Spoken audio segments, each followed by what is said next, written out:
Hello and welcome to Ervin Laszlo's Upshift Summit. We are so happy that you are joining us today. We are confident that you will walk away after the summit feeling educated, empowered, and inspired. So, here are today's lineup of our stellar speakers: Gregg Braden, Bruce Lipton, Jean Houston and Anneloes Smitsman, and Dawson Church. What a lineup, right? So let's start, and I hope that after listening to today's conversations, you are going to feel more empowered because they're going to give you the tools to help yourself and your loved ones to upshift your consciousness and to become more resilient and create a coherent and peaceful world for all. Our first speaker today is Gregg Braden. We are going to talk to him about the new thinking that impacts and constructs our economy, the power, the interpersonal collaboration, and so on. It's going to be very interesting because he talks about the new human story that's based on science and spirituality and the universe as being alive, and how we need to focus on localized living and how the pandemic has evolved our collective consciousness and the need to upshift. And as you know, Gregg Braden is an internationally renowned speaker and author, and we're going to sit down with him and Ervin Laszlo to discuss science, spirituality, optimism, and the human potential. So let's watch. Gregg Braden, one of the most admired, appreciated, and known media personalities today. Anybody who has a problem, who has worries, and says, turn to Gregg. Gregg always has an answer. And this is a wonderful privilege to be able to talk with you, Gregg, today. Thank you for coming online. Ervin, it is my honor, my pleasure, and my privilege. As I said, this is a dance. I'm going to follow your lead, and I know we have a big conversation here. We are dancing together. We have to dance the dance of evolution, the dance of life, so that we move on from where we are now to a better world, to that is in line, perhaps in line for us. But how do we reach that? I would like to talk about this with you informally. Get your thoughts, get your ideas. Where are we? We are apparently at a very critical point, almost like a bifurcation point. And there are various ways we could go forward. Perhaps we can't predict where we are going, but we can influence it. How can we do something to align ourselves with that trend which is bringing force in evolution, bringing forth life and consciousness? How can we align ourselves so that the next step in this very eventful evolution that we have had for humanity the last 200 years, how can this come up to a positive conclusion, to the next step, to the higher rungs of evolution for humanity? I just want to get your idea. How do we dance this way? How do we dance toward a higher level of evolution for humanity? Well, Ervin, I think the question you're asking is perhaps the most important question that we can ask of ourselves, because it requires us to be conscious of the way that we think. And all of our progress begins with the way that we see ourselves, the way we think of ourselves, the story that we tell ourselves. You know, I was recently in a live event, Ervin, and I asked the audience a question. And I think the answer to the question is going to lay the foundation for what you and I will say here. I asked them, I said, how many people, raise your hands if you want a better world? And everybody raises their hands. So then my question was, what would that world look like? People know what they don't like. They have not put a lot of thought into what they want the world to look like. But here's the thing, Ervin, this is where it gets so interesting. The people that did answer me, their answers were based upon existing systems. They had to revert to what we have now to tell me what they want to change. That's very different from thinking and imagining and feeling a beautiful world of wholeness, of life, of peace, cooperation, how do we envision this new world without comparing it necessarily to what we already have? And I think this is one of the most important things that we can do collectively and individually. And Ervin, for me, I think it comes down to what we call our values. What is it that we cherish as individuals in our lives? What do we cherish as families, as communities, as societies, as nations, as a planet? Identify clearly the values that we cherish, and rather than have those values on the periphery, bring them front and center and make those values the foundation, make them the cornerstone for any policies, for any laws, for any of the processes that we are creating to move us into the new world.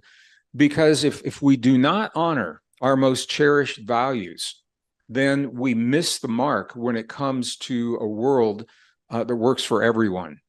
So I think this is perhaps one of the most important things that we can do for ourselves. Ervin, we identify what it is that we cherish in our lives. Is it our sovereignty? Is it our health? Is it specific freedoms? Is it our relationship to the earth? Is it our relationship to God? Whatever that is, we have to identify those values. But when I ask people to do that so often, Ervin, what they do is they take what we have and then they try to change it into something better, rather than imagining and creating a system that can work regardless of the system that we have today. Does that make sense if I say it that way? Absolutely, absolutely. The word that comes to mind as you speak is vision. Having the vision. Having a vision not only of what we have today and of the possibilities of picking it up and touching it up here and there and manipulating it a bit, but having a vision of truly who we are and what this world is and where can we go. I'm thinking more and more these days that the next turn in this event, perhaps in this eventful evolution of humanity, which could be an upshift, evolving out of a current downshift, upshift to a higher level of evolution, higher level of being on this planet. But I'm thinking more and more, that is not an arbitrary thing that we can just think up. There is something there, something deep that we can access, which already predisposes us toward a higher level, toward becoming more of what we truly are. I'm very much aware, as you know, of evolution as a universal phenomenon, something that happens to us, something that happens to the world, and it happens independently of whether we want it or not. We can influence it, we can make it good or bad, we can turn it this way or that, but evolution is something that happens. Now, in that sense that the next evolution that is in store for us is not an arbitrary something we just dream up, something which is waiting for us, which is there. So, Greg, these days, I'm beginning to use another concept in addition to vision, and that's the term mission. Not a religious sense, in a sense of a transcendental, esoteric sense, but in a sense in which it's embedded in the universe. Maybe we, a conscious species, is not here purely by chance. That, I think, is the key concept that we have to look at today. The universe itself could not have evolved to this level of complexity and coherence in the time given, 17.7 or 8 billion years since the Big Bang, purely by chance interactions. There is something guiding it. Pure chance couldn't have produced the DNA of a fruit fly in this period of time, according to statistical analysis.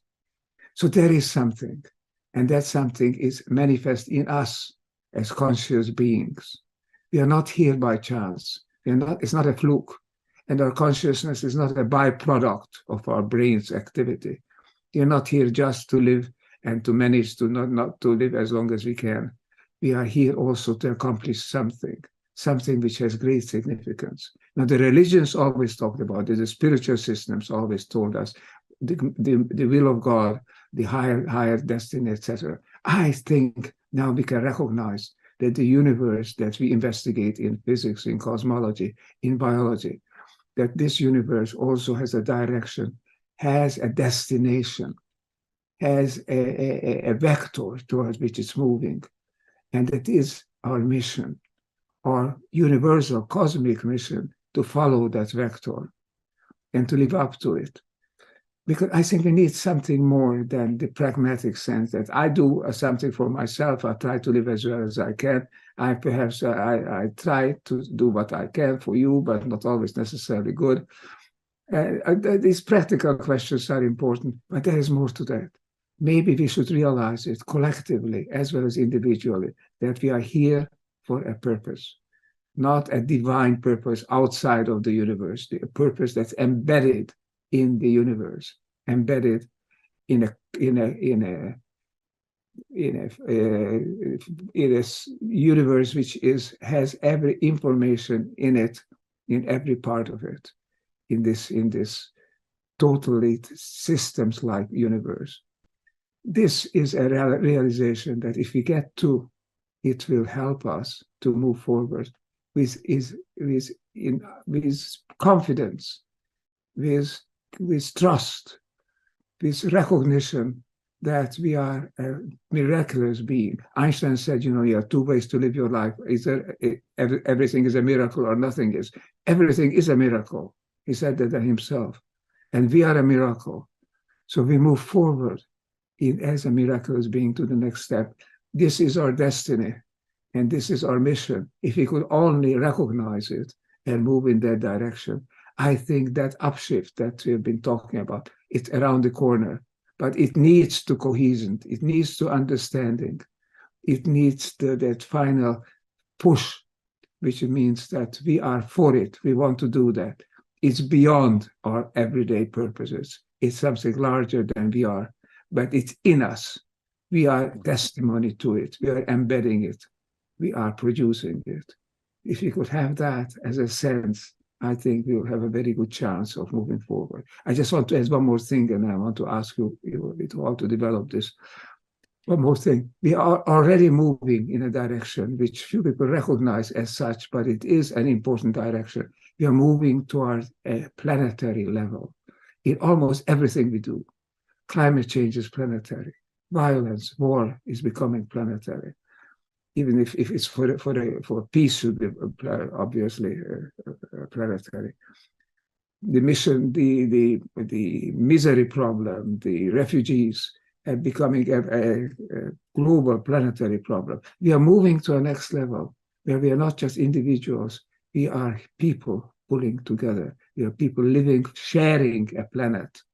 And that is we are becoming gradually, and actually quite rapidly, a planetary species, a species that acts on the level of the whole planet. Everything we do affects the rest of it. And we are all together in this. We begin to recognize it as a very positive sign.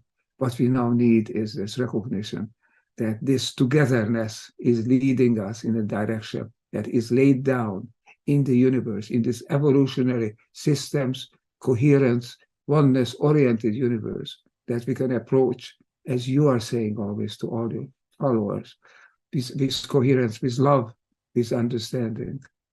This is the great challenge. I think we could move toward it if we recognize that we are not alone. Not only are we human beings, we are evolving beings of life, manifestations of life. With a mission to bring that life, that consciousness forward. I talk too much. Gregg, tell me what you think. How can we move in this direction? Well, Ervin, what I think is that you've just encapsulated so eloquently and so beautifully the theme of the entire evolutionary process that we're undergoing. What you're speaking of is precisely what we began this conversation talking about. The way that we think of ourselves determines the choices that we're going to make individually and collectively. And we as a society have been conditioned to think of ourselves as weak, powerless, frail, and flawed individuals. We are conditioned to see ourselves as weak and as flawed, and there is a movement in the world right now that believes that our flaws can be corrected through technology.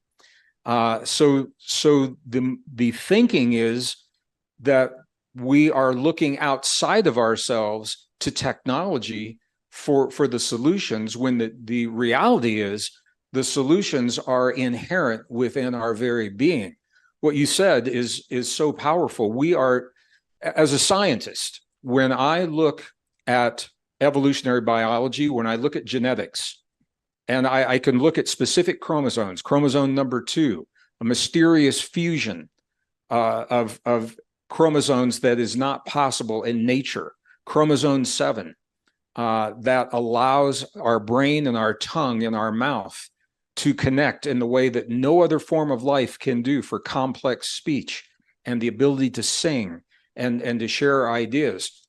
Those fusions, those mutations happened quickly. They happened about 200,000 years ago. They're not the product of a long, slow evolutionary process.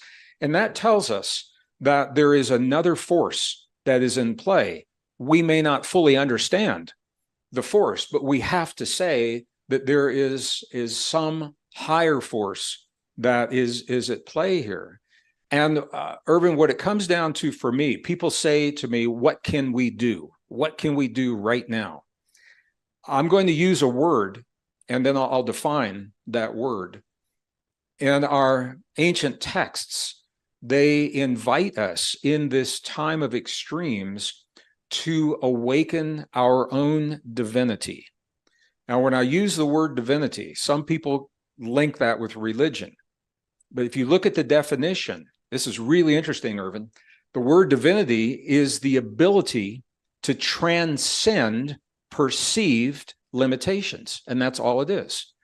So I think we have reached a point in our evolutionary process where the world is pushing us to transcend, to become more than the limitations that we have imposed upon ourselves. They may not even be real limitations.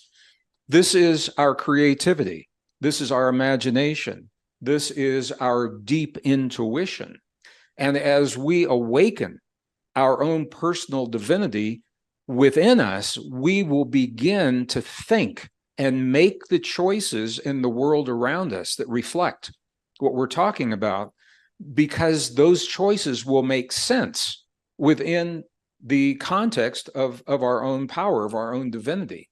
But we're at this very powerful crossroads right now where mainstream media and corporations and high tech are pushing us into a technological solution, when in reality, our solution is found within ourselves by becoming the best version of ourselves. When we awaken our divinity, we have powerfully enhanced immune response to whatever contagions there are in the world.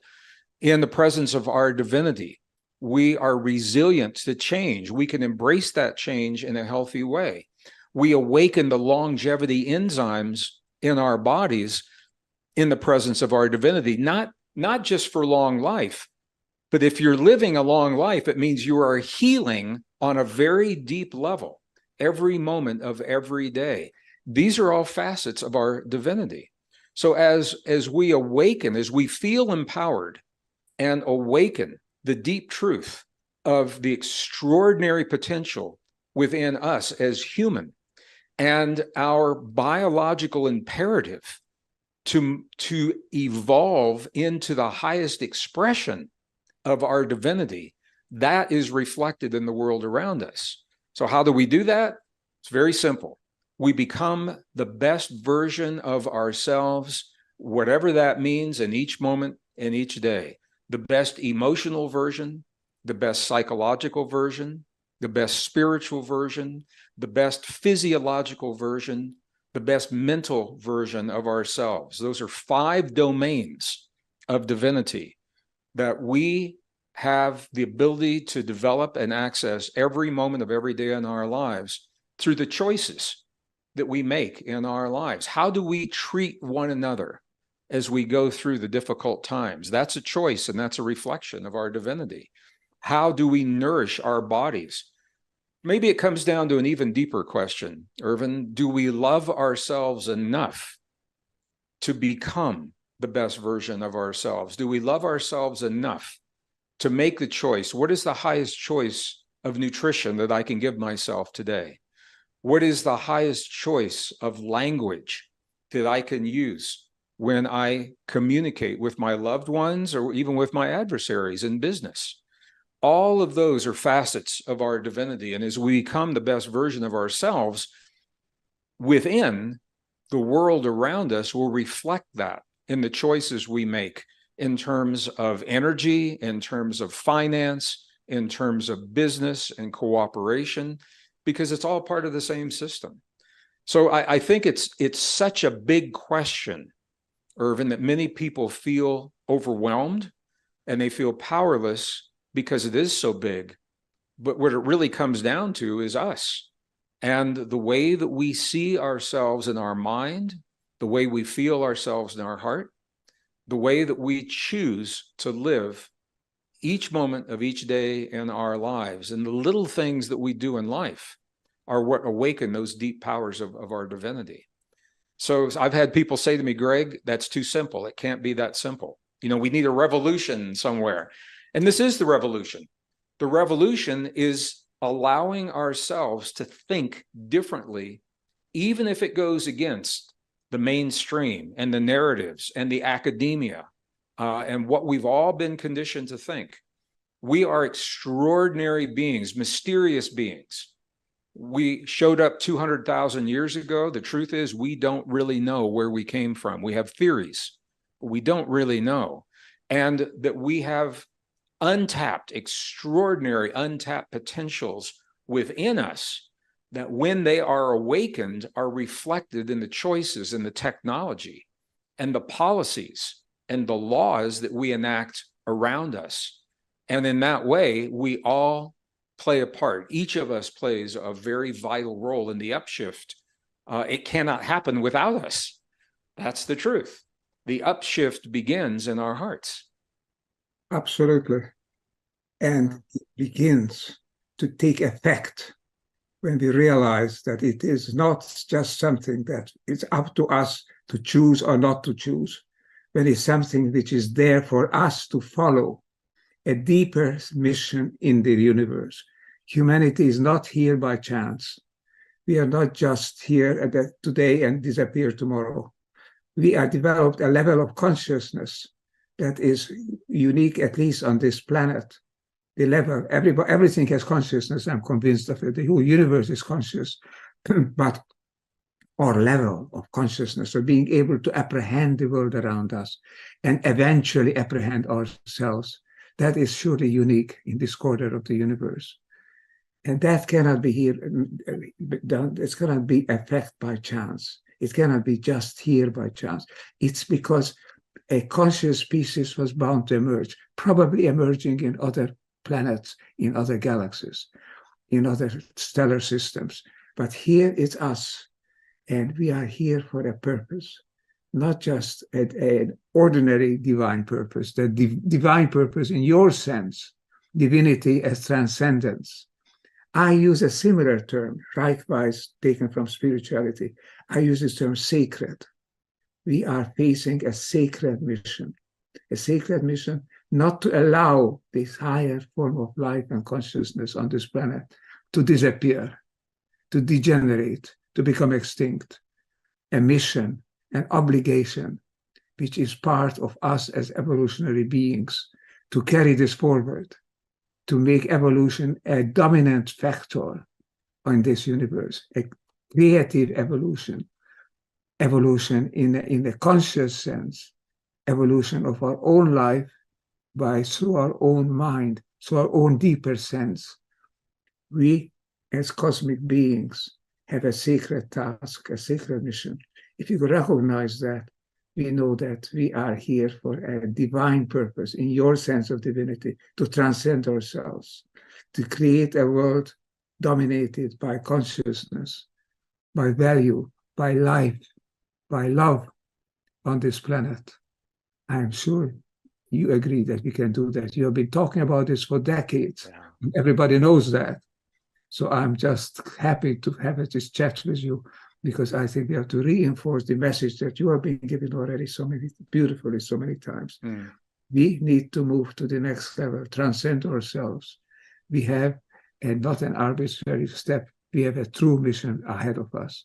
We are it, and it's in us. That holotropic, that holographic universe is in us. It's in our chromosomes. It's in our every cell of our body. To realize it, to achieve it, then we can move forward. Then we can really upshift to where to the next level, which is consciousness dominant and creative on this planet. That is our cosmic mission. And when you and I talk, I think that mission is becoming somehow palpable. We need to carry this forward. We need to make people understand it's real, and that you are here to undertake it, to obey it, to follow it. It's possible. And perhaps we're starting already to follow it. We're already starting this upshift to the deeper level of a conscious, miraculous individual and a miraculous universe. So thank you again, dear Gregg. Your insights, your message that you have been giving us for many times is now more relevant than ever. We want to carry these conversations forward on the level of upshift to a level which is in us, but which we can recognize as externalizing, as bringing to the world, as infecting, informing, inspiring everything and everybody with the divine mission that is awaiting us. Gregg, share with us a concluding thought. How much should we take away from here? Well, Ervin, for the people that are watching this podcast, Ervin, your book, The Upshift, is the manual that spells out very clearly, very succinct, very concise steps that we can take as individuals, that we can take collectively. And I think one of the most important demographics for us to really focus this message is with the young people, Ervin, because I see young people all over the world who have never been told how precious and how sacred their lives are. And they've never been told how precious a human being is and what our potential is. They believe that AI and the computer chips are the answer. So as we can share this message with the young people who are inheriting the world and instill within them the values that ignite this passion for human life, and the values that say to them that there is so much more. They're not what they've been told. They're more than they have probably ever dreamed. And that this is our cosmic mission, is our evolutionary mission, to allow our humanness to blossom into the fullest extent of what it means to be human. And my sense is, Ervin, once we do that, we'll feel less need for the technology. We'll feel less need for all of the things we're building outside of us, because we'll realize that we are that technology in a form that we haven't recognized in the past. So I'm going to invite everyone, if you haven't, the Upshift is the manual. And I want to thank everyone watching for all that you're doing to be the best version of yourselves.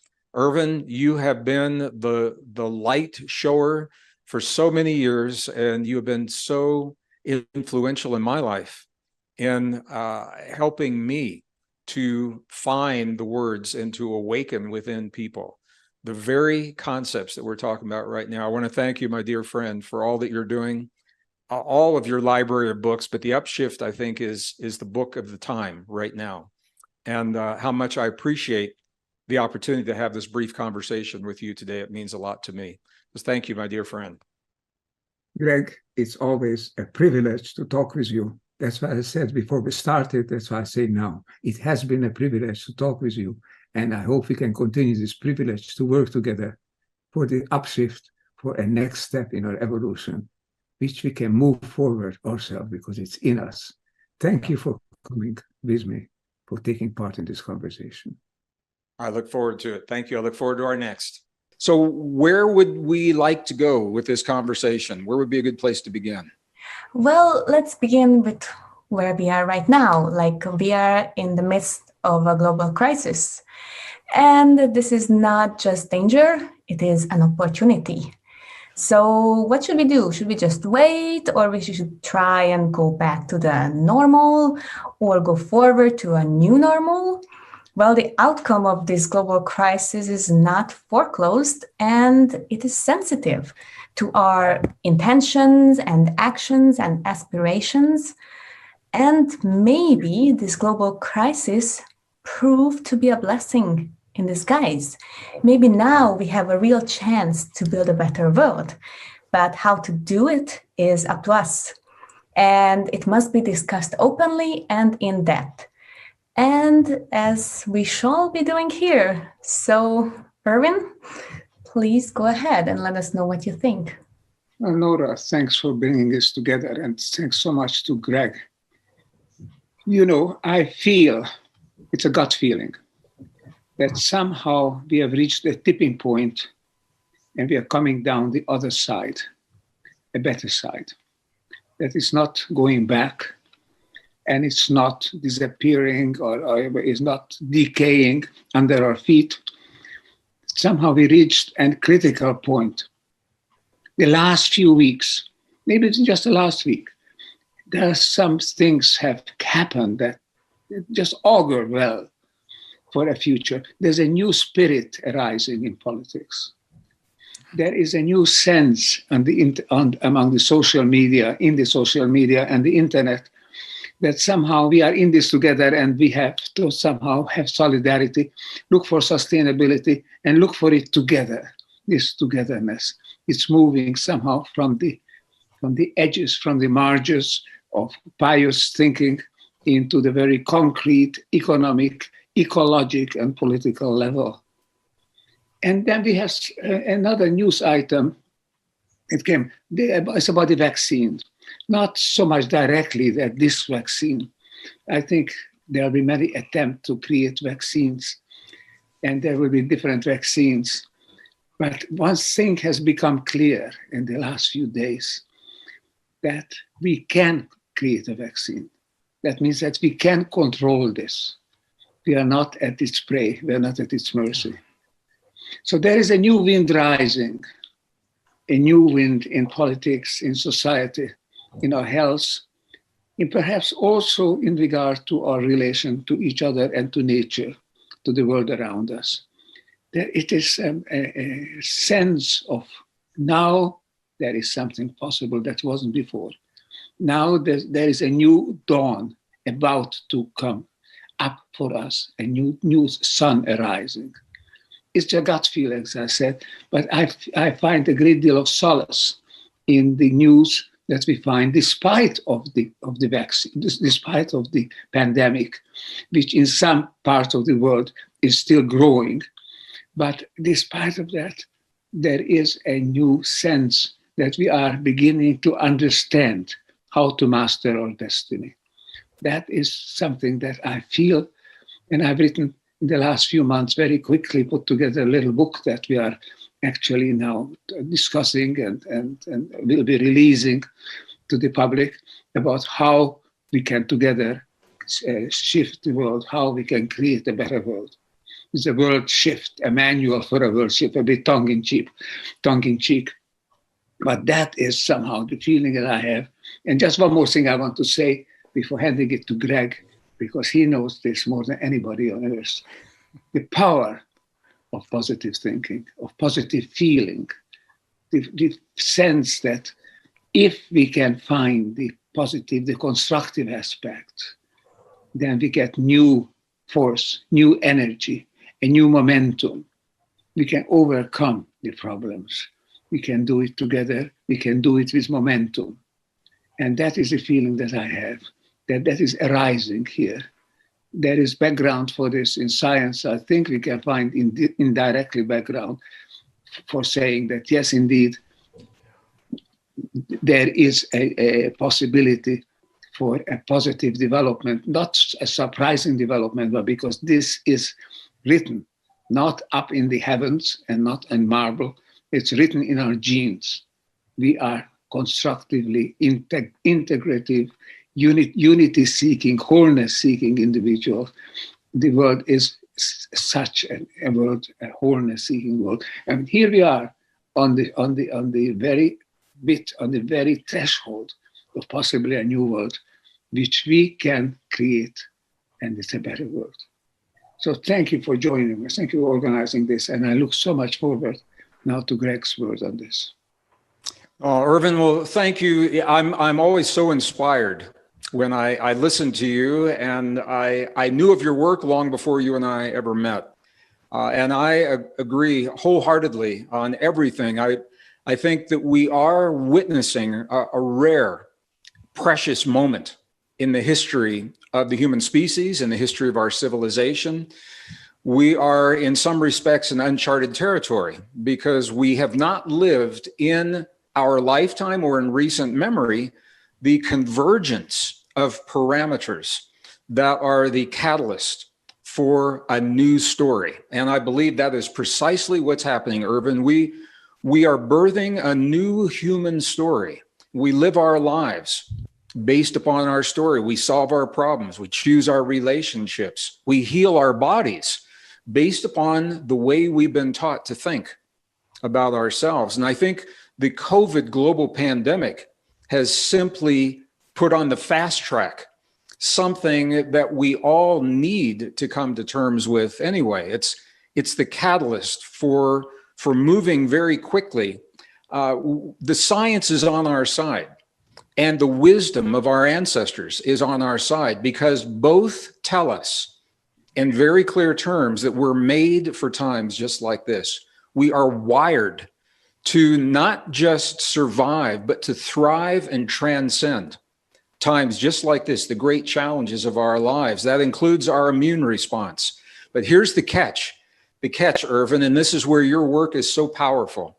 The catch is we must love ourselves enough to live our lives in a way that gives our bodies everything that they need to do what they know how to do. We must love ourselves enough to think and to live in a way that reflects our true nature, our true power, our true mastery. You know, Ervin, the last couple of books that you've written, the one before this, the smaller book that came out, it's called Reconnect. I have one here, Reconnecting to the Source. Reconnecting to the Source, I think, is so powerful because you have nailed in this book the missing piece in the human puzzle that is the reason that science is stuck right now. Science has come to an impasse. Science cannot, in its present way of thinking, science cannot unify the forces of physics that help us to have a cohesive story of our world. Science can't really factually tell us even who we are or where we came from. They have theories, but they're struggling because the evidence is not supporting the current theories. And what you have written is that there is something missing. And this is the fourth decade that I've done this work as well. And we're both talking about this missing piece. It's us and our relationship to the world around us, consciousness. When we incorporate consciousness into the laws of physics, now we've got a new story. And when we begin to incorporate our spiritual dimension into everyday living, we have been conditioned to separate our spirituality from everyday life. But our ancestors never did that. So their spiritual experiences were part of daily living and the stories that they would tell. And it empowered them to feel that they were connected with one another and with the world around them. And here's why this is so important, Ervin, and then I'll stop here. The better we know ourselves, the less we fear. Science tells us that the better we know ourselves, the less we fear change in the world, the less we fear one another. Perhaps most importantly, the better we know ourselves, the less we fear our own power. And we have the power to thrive in this beautiful new emerging world.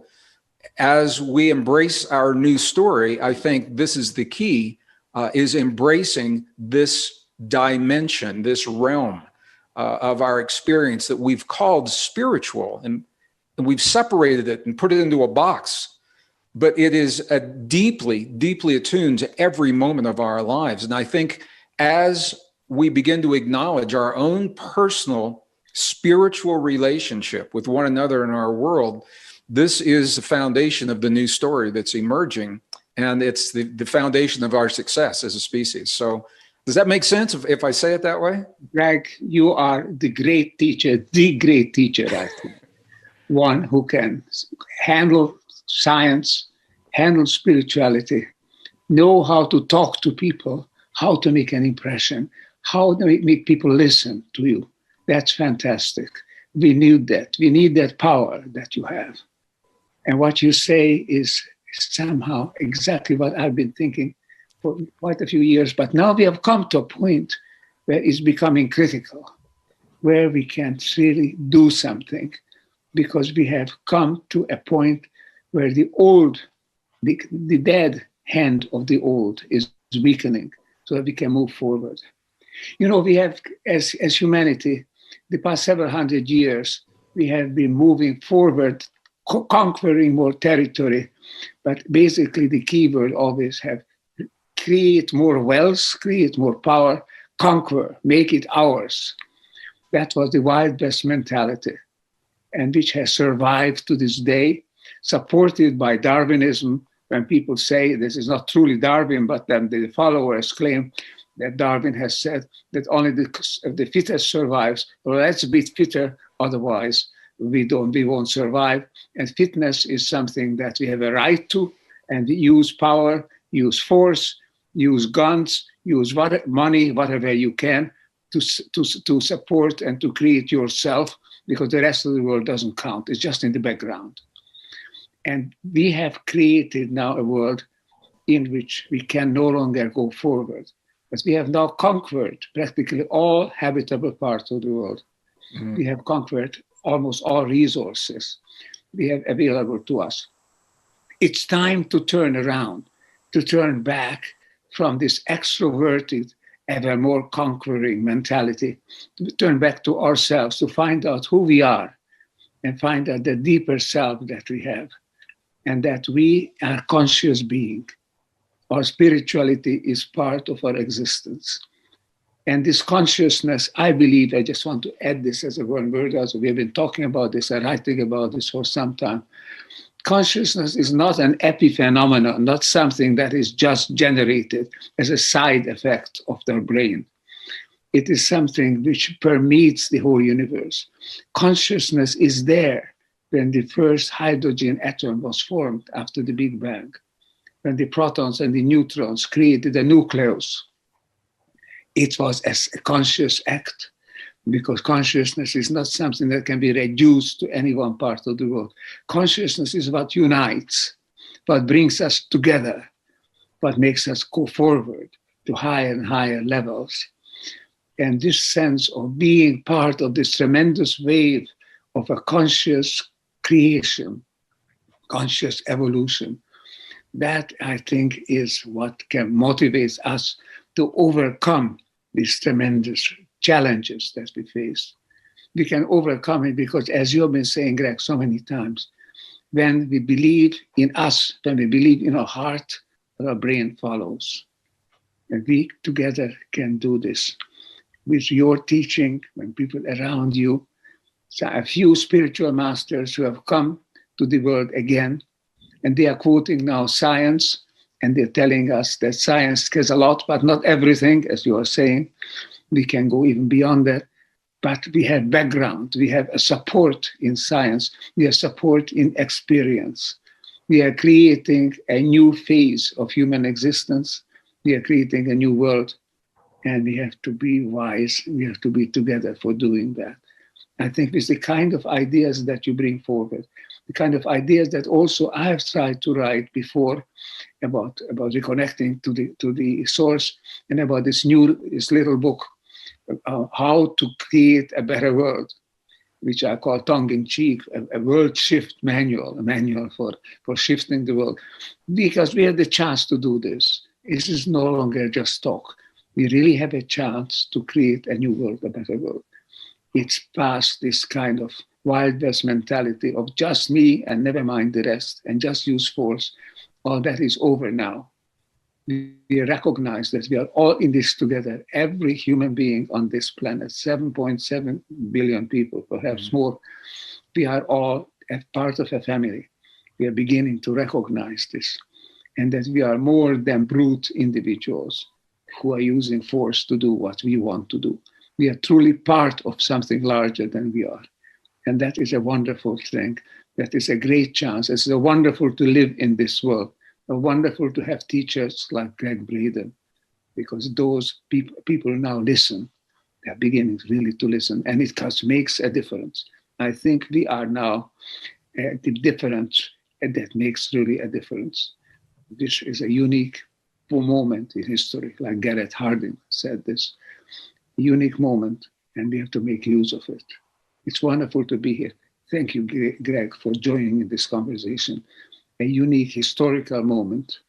Let's take it together. Let's take a deep breath and mount the next challenge. Get over it. We can do it. I'm sure we can do it. And if we can speak together, we can act together, we can feel together, and we can be conscious together, I think we will do it. Oh, I agree, Ervin. I mean, it's happening right now. I'm a systems scientist, so I'm a systems thinker. And when I use the science to help our audiences understand, and especially our young people, to understand what's happening, it's because the science is a relatively neutral language. It does not have so much baggage that some of the other ways of thinking sometimes have. And the science, Ervin, as you said, the science is on our side, because the best science of the 21st century is now telling us it's overturned Darwin's teachings when it comes to community, when it comes to what Darwin called survival of the strongest, because the best science now tells us that nature is based upon cooperation, not competition.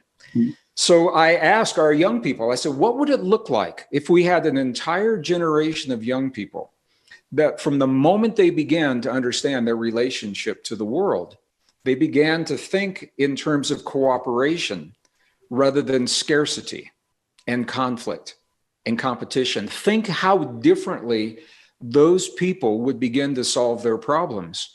And I think as a civilization, this is precisely where we are right now.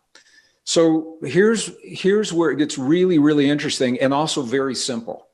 And people have said to me, Greg, this is too simple. But I say to them that nature is simple, life is simple, science is simple, and until we make it complex with language and with symbols and mathematics. In a world where we are taught that nature is based upon competition, the old way of thinking would make sense. And the old way of thinking is, what can I get from the world around me? But the new science is telling us that that's not right, that nature is based on cooperation. And that means we've got to change our thinking from what can I get from the world? What can I get from this relationship? What can I get from this job? To what can I offer? What can I contribute? What can I share? What can I give? Because in a world based upon cooperation, that is the shift in the thinking that makes sense. And where this is so beautiful, Ervin, is everyone watching this right now is inspired to provide something. There's something that brings joy into their lives.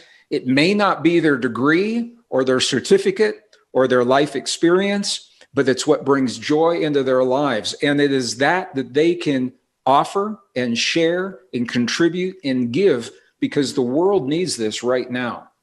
Now, as a scientist, One of the things people say to me, Gregg, how long is this shift going to last? And if the cycles that are contributing to this shift are any measure, what we see is that the shift is intense, but it's a relatively brief window of time. It doesn't go on forever and ever and ever and ever. Something's got to give.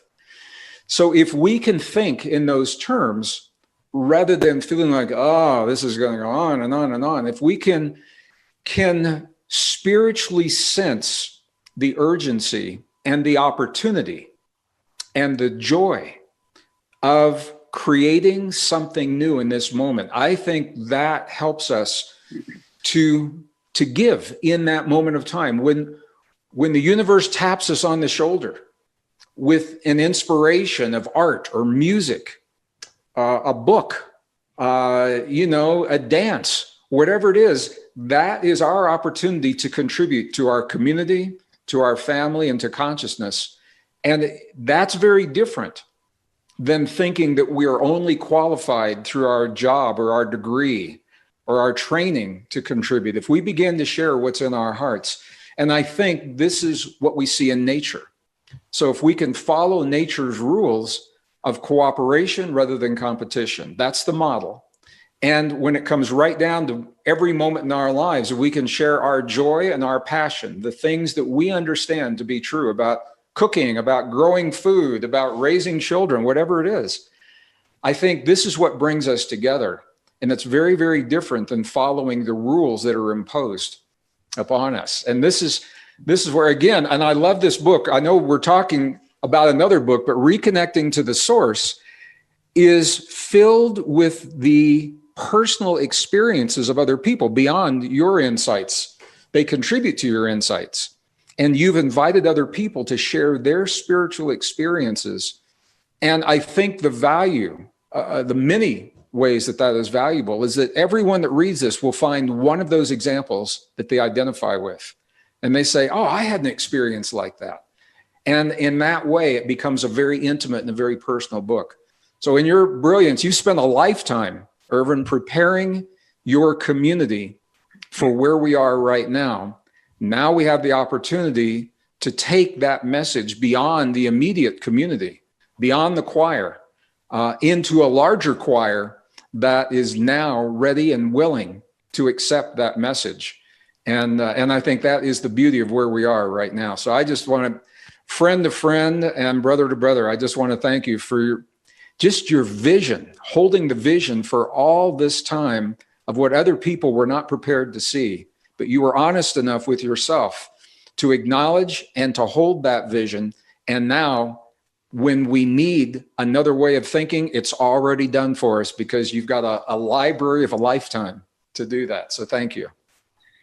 Gregg, those words should be somehow engraved in marble, because this we have to remember that these are the 10 commandments, the 50 commandments, the 100 commandments, what you've been saying. And they are simple. Ultimately, the word is simple, because all these experiences that you talk about, they reach us, they bring us to a single point of arrival and the destination. And that destination can be best described with a 4-letter word, which is love. Ultimately, what people feel when they're on the tip of this deepest spiritual experience, they feel unconditional love, universal love for everything. I learned after so many years, maybe half a century of inquiring, of writing, of talking, of thinking about things, that this love is something that is in every atom in our body, in every quantum in the universe. Everything is pulling together, is integrating.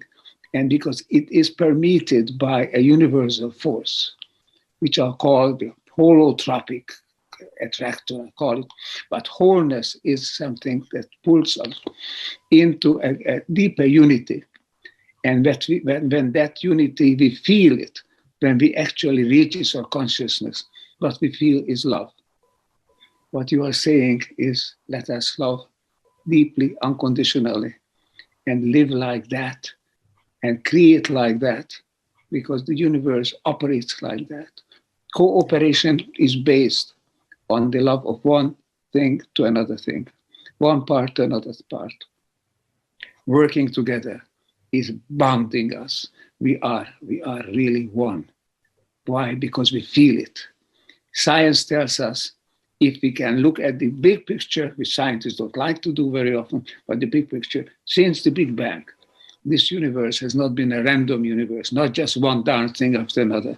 This universe has been integrating from the very beginning, moving toward the structure, which is now so remarkable. The coherence of this universe, as Einstein said, the most remarkable thing, practically the miracle of this universe, is that it's so coherent that we can understand it, that we can be it.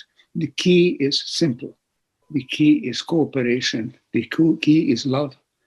And that's why I decided to try to put this down in very short, very plain, everyday terms. This is the time when we can turn around and create a world based on solidarity, based on oneness, based on an emerging feeling of love, because then we can truly create a world with teachers like you. That I say like you, but there aren't many. Maybe there aren't any. It's Gregg Braden, and I have tried to write this in such a way that people can have it in front of them and say, this is truly what makes sense. If we can get this aha experience, this is what I have known, what makes sense, I think we'll make it. We're both trying to do this. Thanks, Gregg, so much for coming with me and coming with us and creating a better world through what we say, through what we think, and also through what we write. Thanks again, and let's do it together. Oh, thank you, Ervin. Thank you, my dear friend. And I think you're right. If we follow the love, we can't go wrong. So, Nora, how do you feel about this? Are you? Did we miss any points you'd like for us to cover today? I don't think we missed anything. I think it was beautiful, and I think everybody who is going to watch or listen to this video are going to be inspired. So, how we can build a better world? It's difficult, but if we pull together, I know we can do it. We're made for times just like this. I love you both. I love our community. Thank you all, and I look forward to our next. I love this, Gregg. I love this, Nora, and everybody who is behind us. That's wonderful. Thank you so much for doing this, for coming. You do it not just for me. You do it for a book. You don't do it for just that. We do it for the humankind at this critical juncture. And that's where we can pull together. That gives a marvelous sense of, yes, we are counting for something. We can do something together. Thank you again.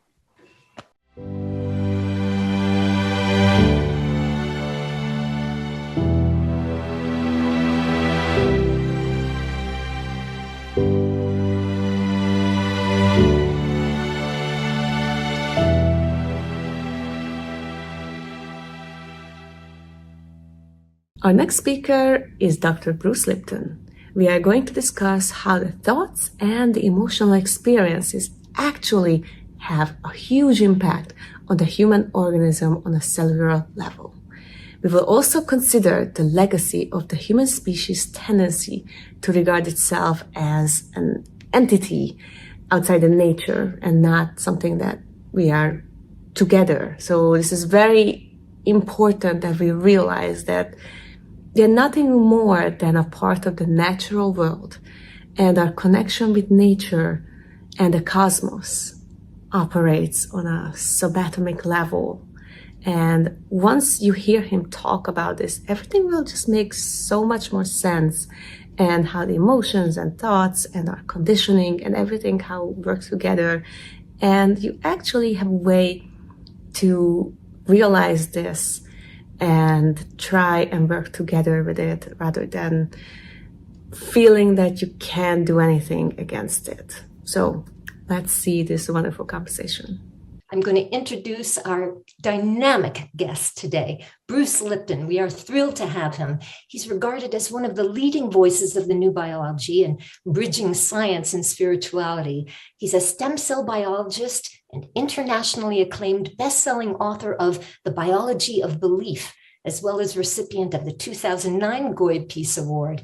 In 1982, he began examining the principles of quantum physics and how they might be integrated into his understanding of the cell's information processing systems. His years of research at Stanford University's School of Medicine produced breakthrough studies and discoveries about cell biology and ultimately the mechanisms by which the mind influences the body, which presaged one of today's most important fields of study, the science of epigenetics. He's been a guest speaker on hundreds of TV and radio shows, as well as keynote presenter at national and international conferences about leading edge science and how it dovetails with mind-body medicine and spiritual principles. His new book, Spontaneous Evolution, Our Positive Future and a Way to Get There from Here, is available now. I am thrilled to welcome you, Bruce. Delighted to be here. And it's a wonderful, wonderful introduction you make. You know, there's only one little point, a very important point that I disagree with that you said. You said that Bruce is one of the leading biologists of our time. I think he is the leading biologist of our time. Just to say that I'm delighted to have this opportunity to exchange some views with Bruce. I've been looking forward to this for a long time. I really mean that. We need people like him, and there aren't many. But even if those few that there are have to be put in contact with each other and put in contact with the wider public so that we can get benefits from the ideas.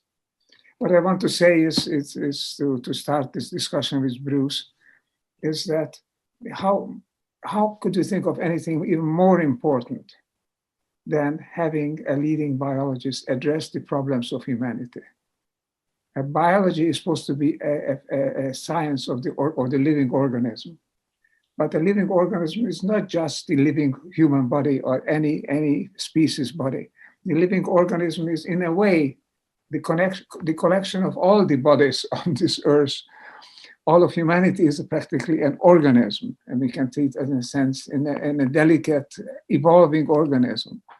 All of the social and political and economic systems that we are building, they are part of the human organism and part of the organism of life on Earth. And this organism has to be treated as such, as a living being, instead of just being exploited and used for short-term ends.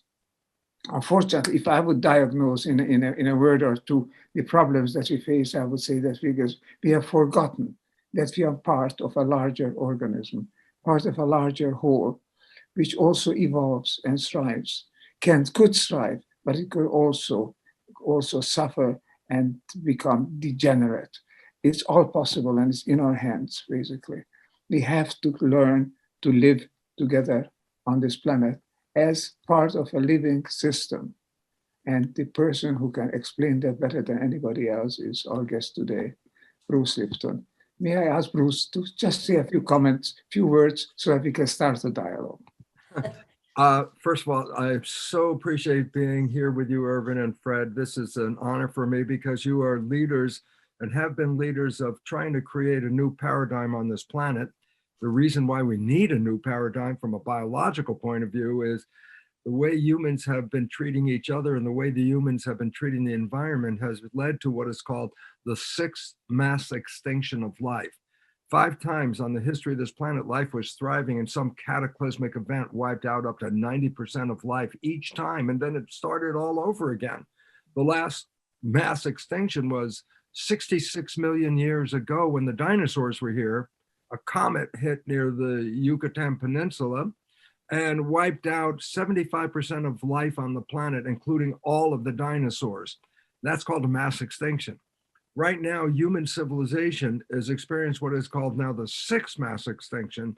But the most important point about it is that it's human behavior, our own behavior, is undermining the web of life as if we were to separate or something from life. Like in the biblical story, like God supposedly creates the earth and nature and then adds the humans at the end, like an add-on feature, suggesting that we were separate from nature.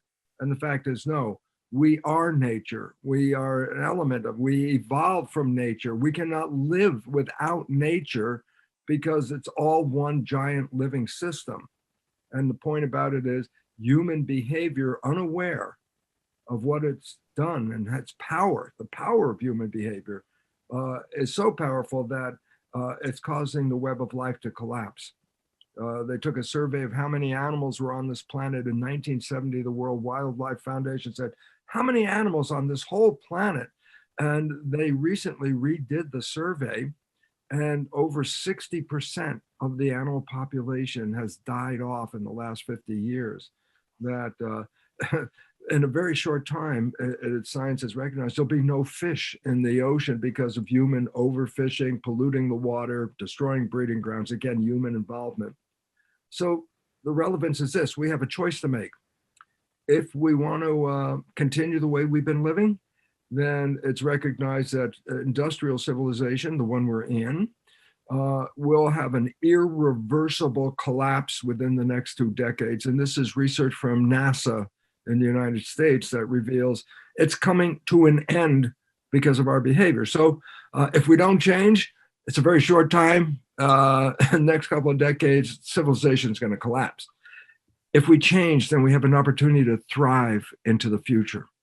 And what the whole idea is to learn from the mistakes of the past so we don't carry them into the future. And I say, how do you mean learn? I say, look at what's going on in the world today, the chaos. And I say, but there's a lot of things we haven't dealt with. Issues with women's rights, so the Me Too generation. Issue with racial rights, so Black Lives Matter. Issues with not dealing with the environment, so we have the Green Revolution. These are coming up to the surface to say, we must deal with these problems on our planet so we can then move the whole thing into another level of evolution. And it's just beautiful because we are on track right now. This is why the collapse of what we see of our organized world is happening. And the reason is simple. We cannot build a sustainable civilization on today's cultural foundation. The only way to thrive into the future is to have the current situation collapse and build a new foundation for the future. And so we're caught in the chaos of that. That means that there's a civilization coming down, and with the help of people like Ervin and Fred, we're building a new civilization to take its place, because if we don't, there's only a short time left. So I'm very happy. I see it falling apart. Most people are scared to death. It's falling apart. And I go, very good, because if it doesn't, we have a worse problem. So I'm hoping people wake up to the reality. We are on an evolutionary upheaval at this moment. This is what evolution is like. We're experiencing it right now. How to join it, how to be part of this evolution. This separateness that you talk about is really the key issue, really. We treat ourselves as though we wouldn't be part of it, as though we would be separate. Yeah. And what the way we act, anything goes as long as it makes money, as long as it's technically feasible, and doesn't overtly break the law. You know, then you can do it, and never mind the consequences. And that has brought us to where we are now, into this dead end, which is also a transition end. The dead end of the old, but is the beginning of the new. And to find the new, we need wisdom. We need science, we need intuition, we also probably need spirituality. But we need people who have a deeper insight. That's what we are trying to do in this series of podcasts. That's what you have been doing. That's why you are the leading exponent of this on the biological level. So how to find us, how to orient ourselves so we come back and become part of this evolving nature, not outside of it. Benefit from the bifurcation, benefits from the instability and chaos that is being brought, as you say, and then use it as a stepping stone for a transformation. That's, I think, is the challenge, and you articulate it better than hardly anybody else. Well, thank you for that question, Everett. It's a very long one. Maybe 12 urban hours from here, but I could get into this in a very simple sense, is that we live in a culture based on science. And that's when we look at the world and somebody says, is that scientific or it's not scientific? If it's scientific, it says, oh, this is good, this is true, let's follow it. Not scientific, we question. And I go, but now there's a problem. The science that we've built this culture on, the current version of science that the public is aware of, is totally incorrect. The idea that we live in a world, a universe like a Newtonian universe, which means that they separate the universe into matter and energy and say these are two separate things. And it's like, no, quantum physics in 1927 said, no, they're both the same thing. Everything is energy. And the idea about that is energy means everything is interconnected because energy has no borders. Anything that's here is energy, and energy has waves, and all the waves are interacting. So we have to recognize we are part of a fabric of everything. We're not separate entities on this planet. So the first mistake is to ignore the invisible, which is what we might refer to as spirituality as well. We can talk about that.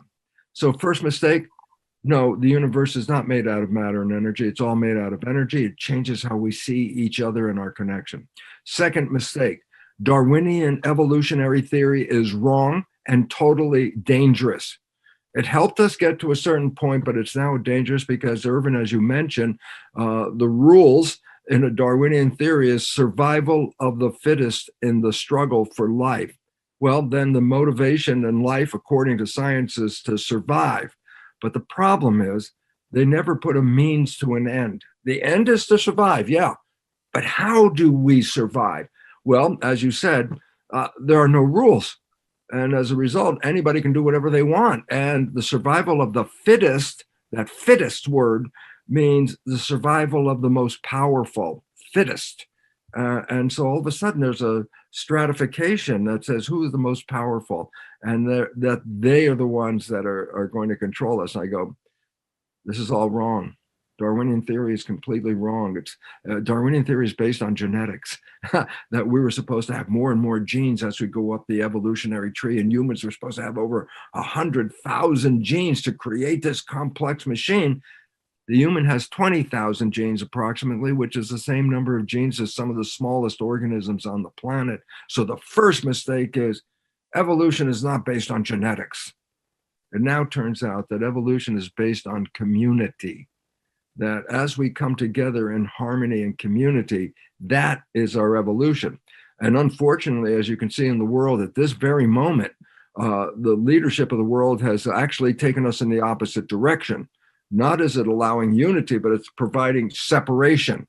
Separate yourself from your neighbors, separate yourself and put your mask on, keep away from each other. They lock down communities. And it's like, this is the opposite of evolution.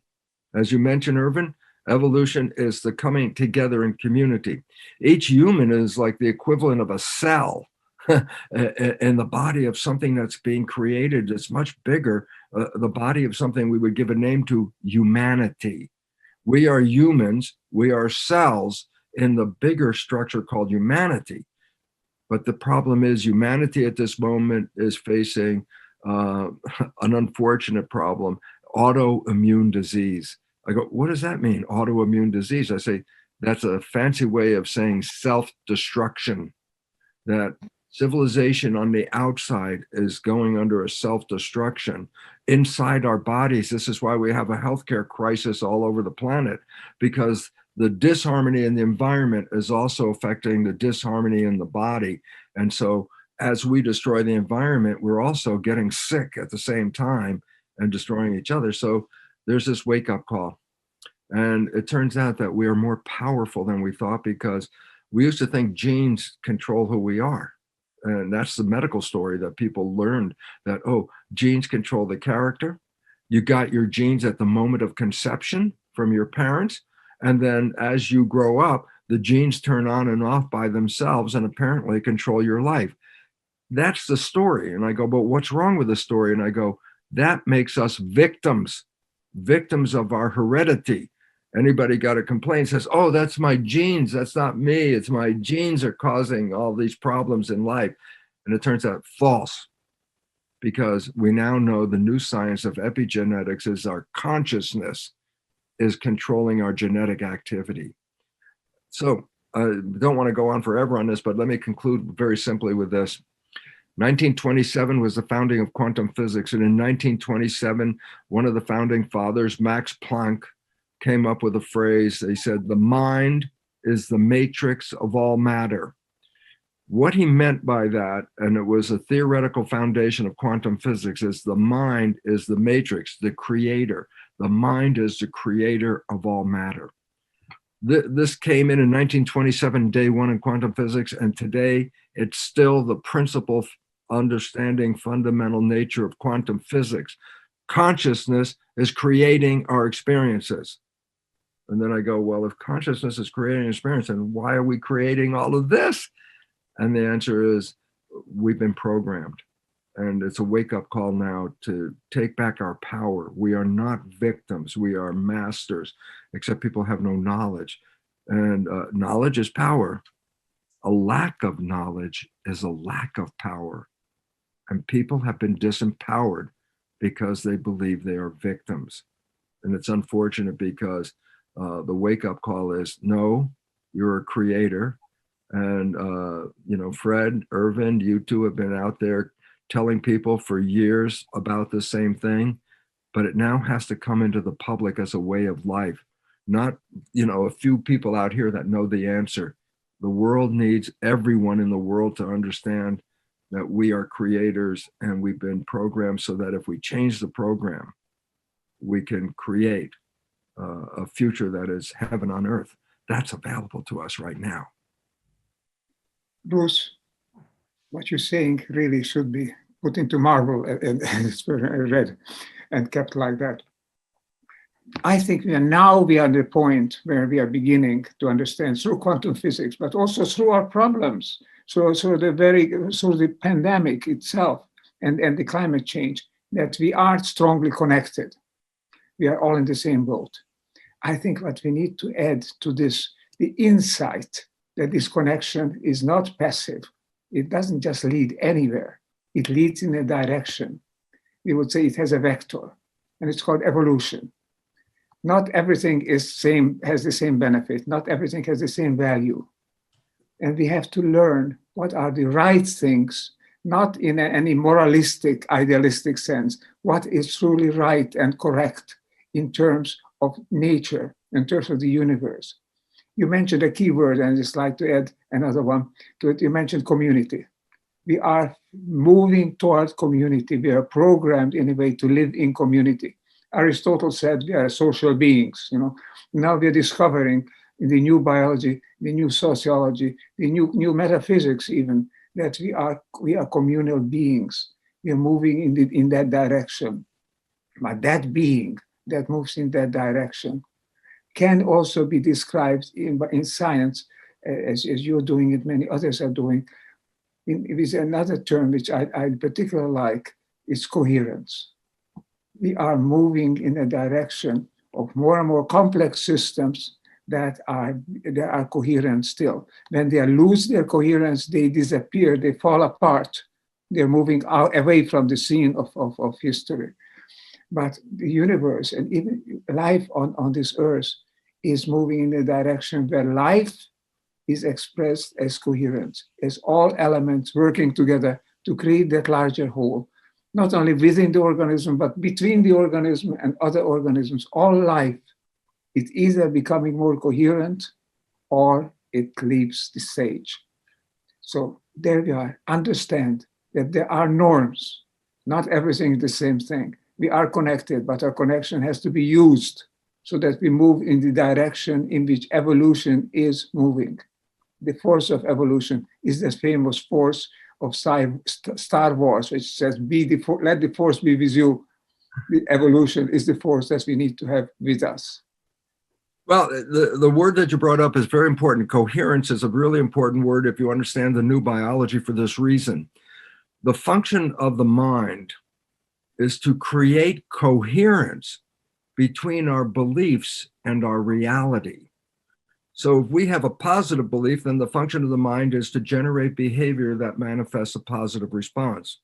If we have a negative belief, the function of the mind is to make coherence between the negative belief and the life experience.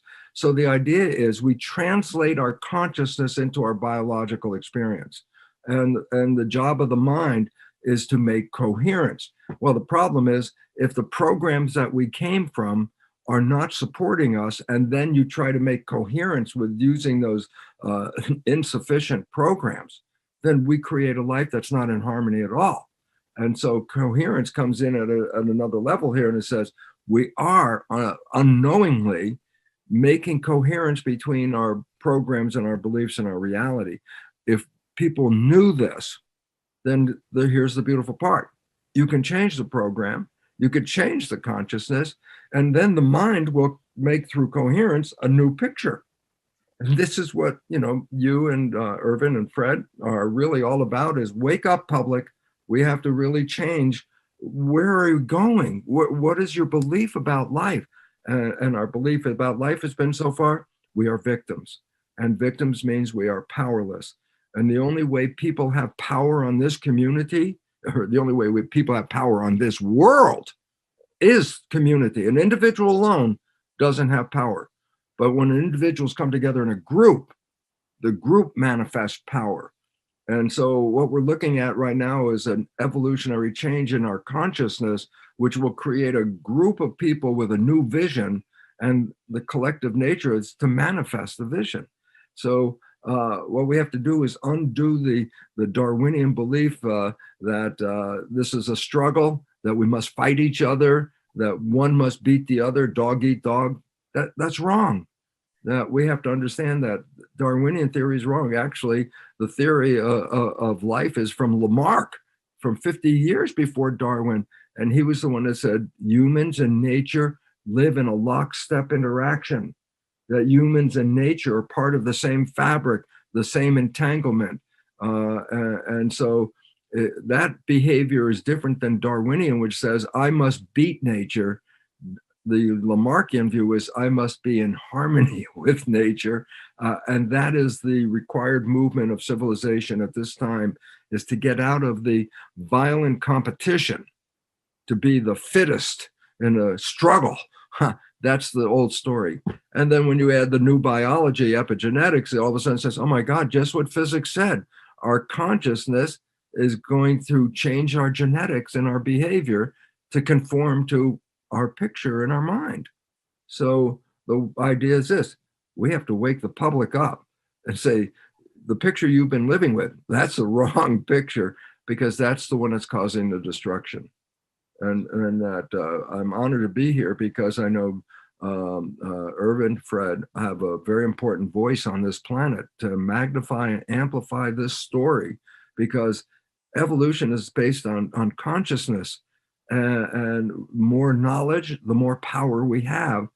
So it's time to create a better book of knowledge for humans to make a future that is quite different than the one we have. Absolutely true.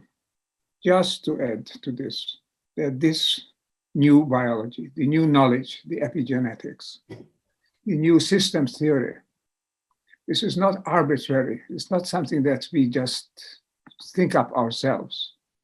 It has its basis in nature, in the universe. The whole universe is oriented towards coherence. From the Big Bang to 16.8 billion years ago, if that theory is true, but whenever it began, was in a chaos in the real physical sense of it. And gradually it moves toward higher and higher levels of organization, order, and coherence. And nature moves in that direction. Living systems, when they're aligned with the evolutionary trend, and they become more and more coherent with each other, with the universe itself, then they thrive. So there's a norm. There is something more than just there's something arbitrary. It's not we who find it out. Nature is telling us how actually universe works. And we need to read that. We need to get that norm and apply it in our own life and on this earth, so that we become coherent with each other, coherent with the web of life on earth. That's, I think, is what the great, great challenge before us. We can do it, but we have to turn to ourselves, not only to arbitrary instructions from outside, from authorities. We find in ourselves, I trust in that, in our deepest intuitions, our deepest spirituality, telling us we are coherent people seeking harmony. As Fred will tell you, The Oriental mind has always been looking for harmony, has always been seeking it. And even today, the leadership in China and elsewhere in the East is oriented toward these ancient insights of the Tao, seeking the oneness, seeking the harmony. This is something in us. Jesus Christ taught love. And what is love? If not the seeking, the search for harmony with each other, coherence with each other, you see. So I think if we can recognize that we have in us the impetus for healthy, positive, universal evolution, it's in us. We have to discover it, apply it, and not go off as of make our own laws, make our arbitrary laws, just work for ourselves, never mind the rest. We have to be part of this universal seeking, universal search for higher levels of integration, harmony, coherence. That, I think, is the great teaching that you represent. And there are a few biologists who do that, a few cosmologists do that. And the fact that you take it from quantum physics is so wonderful, so necessary. Over 100 years ago, James Jeans, a cosmologist, astronomer, said, the universe is more like a big thought than like a big rock. Absolutely. Absolutely. 100 years ago, we better learn that, and we are part of that thought. I am so excited because this is the kind of information that changed my whole life from being conventional. I was teaching in medical school, the nature of the biological mechanisms, cells, and all that stuff. And it was really the awakening to quantum physics, which when you understand it, then also takes the East and the West and brings them together. Because the East has always been in a spiritual realm and the West has been more in a mechanical realm. But they need both of them to come together to make the harmony. And so this is the big important point. The big point is this: we have been programmed to believe that the evolution is based on competition. And I say, no, that is the most destructive thing that has ever happened. Evolution is based on cooperation. And I go, we look at our human body and say, oh, look, there's a human body, a one thing. And I go, no, a human body is comprised of 50 trillion cells. The cells are the living entity. The human is actual definition, a community of cells. And the point about it is the emphasis on the word community for a very simple point. When a body's cell community is in harmony, we have health. But if you disrupt the community, then dis-ease is the consequence. So it's interesting because we can study and learn by just looking at the population. We have 50 trillion sentient beings, cells, that work in harmony to create us. And when we're healthy, the community is working beautifully.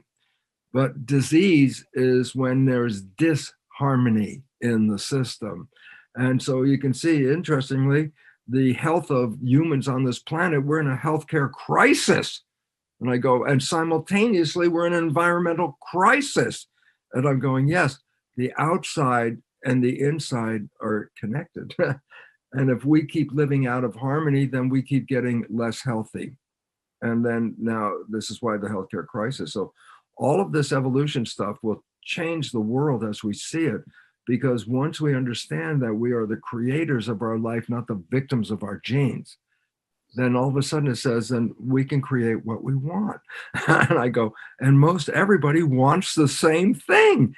And that is peace, love, protection, a job, a food source. This is fundamental to everybody. And if we all started to create and manifest those things that we wanted, and let it, instead of a government of people telling us how to do it, that people started to build up and say, this is what we want, then that's where the evolution comes from.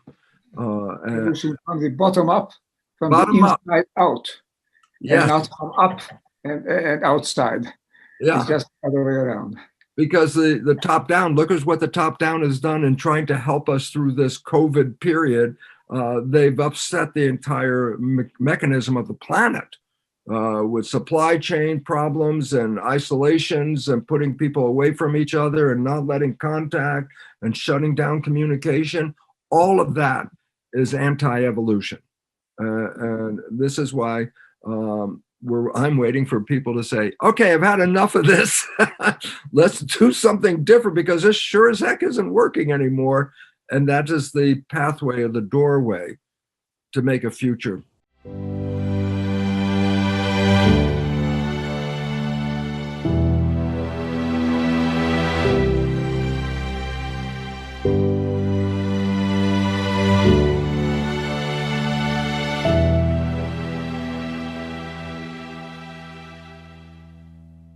The world may seem to be in chaos, but this would not be the first time humanity has undergone some weird cataclysmic circumstances that happened before, and it's probably going to happen again.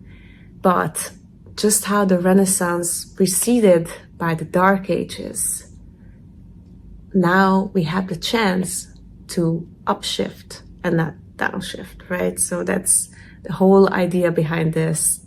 And the stakes are pretty high this time around.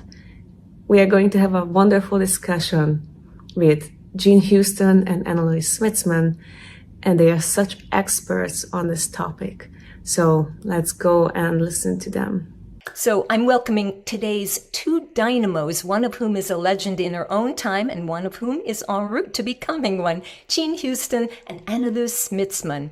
Jean Houston is a world-renowned scholar, futurist, and researcher in human capacities, social change, and systemic transformation. She's one of the principal founders of the Human Potential Movement and one of the foremost visionary thinkers and doers of our time. She's also founder of the field of social artistry, human development in the light of social change. She's been a key player in the empowerment of women around the world and was awarded the Synergy Superstar Award 2020 by the Source of Synergy Foundation for her exemplary work inspiring us to source our highest human capacities.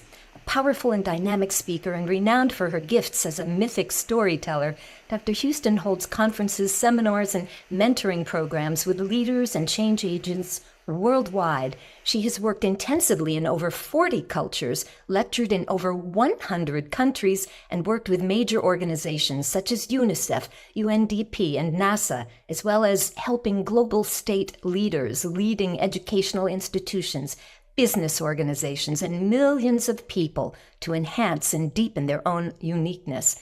She's the co-author of the #1 bestsellers, The Quest of Rose and Return of the Avatars, the first two books of the Future Humans trilogy with Dr. Anneloes Smitsman, and has authored over 36 published books and a great many unpublished books, plays, and manuscripts. She's Chancellor of Meridian University and has served on the faculties of Columbia University, Hunter College, Marymount College, the New School for Social Research, and the University of California.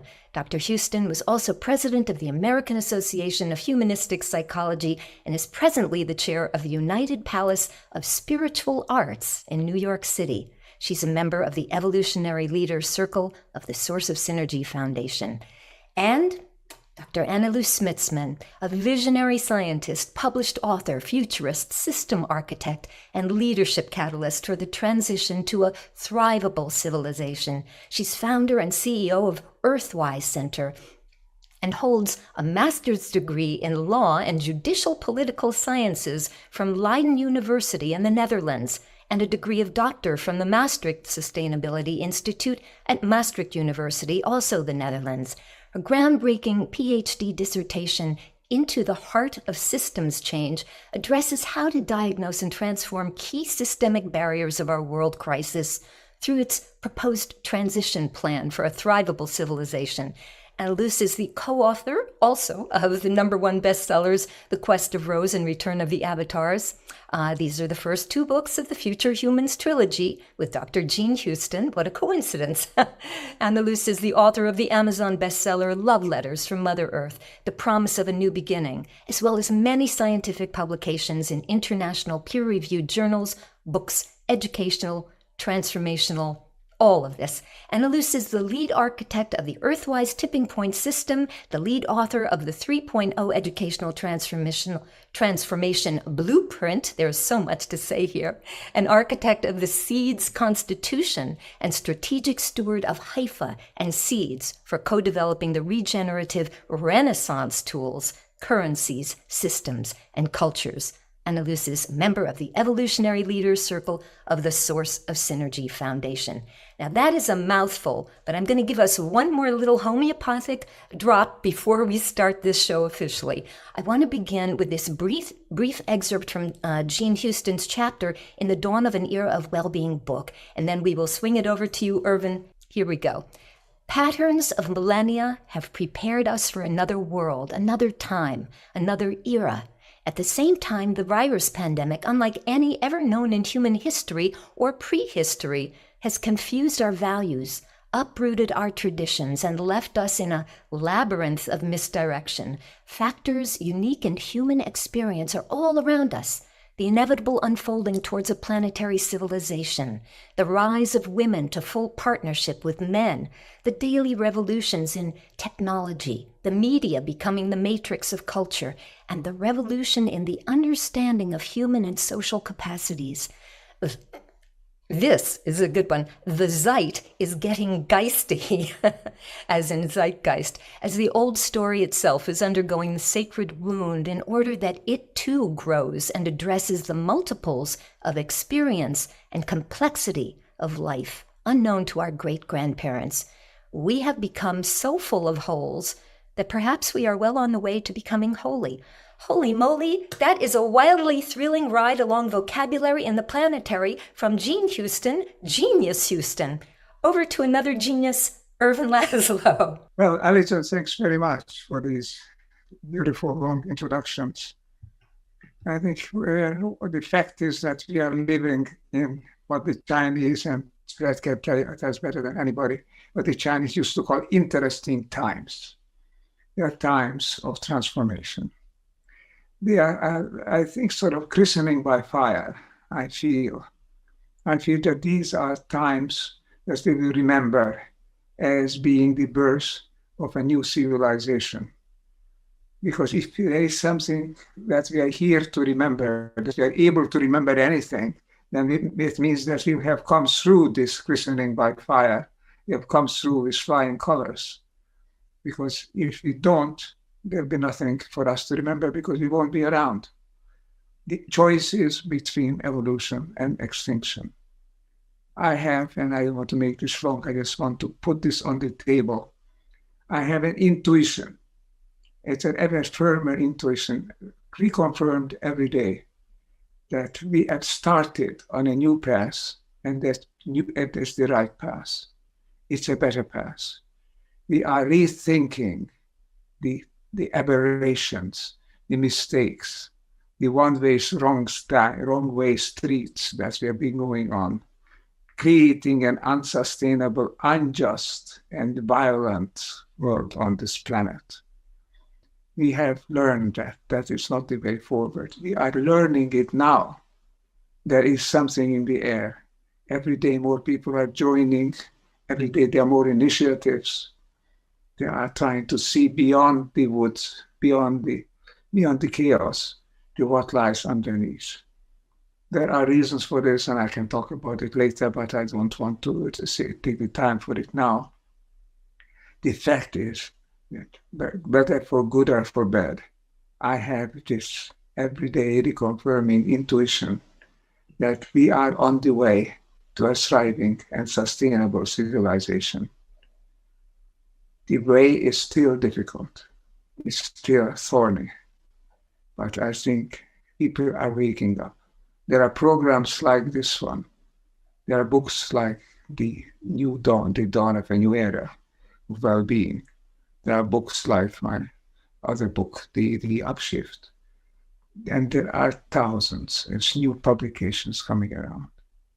And people are talking. There is something in the air. We have become a global village. Now we talk to each other. Now we realize that we are together in this. Now we know that while our voice is carried the world over, we better make it a good voice. We better join with the right people, because then we can be that small group of people. And the great mentor of Jean Houston, it's Margaret Mead, has said, we should never doubt can change the world.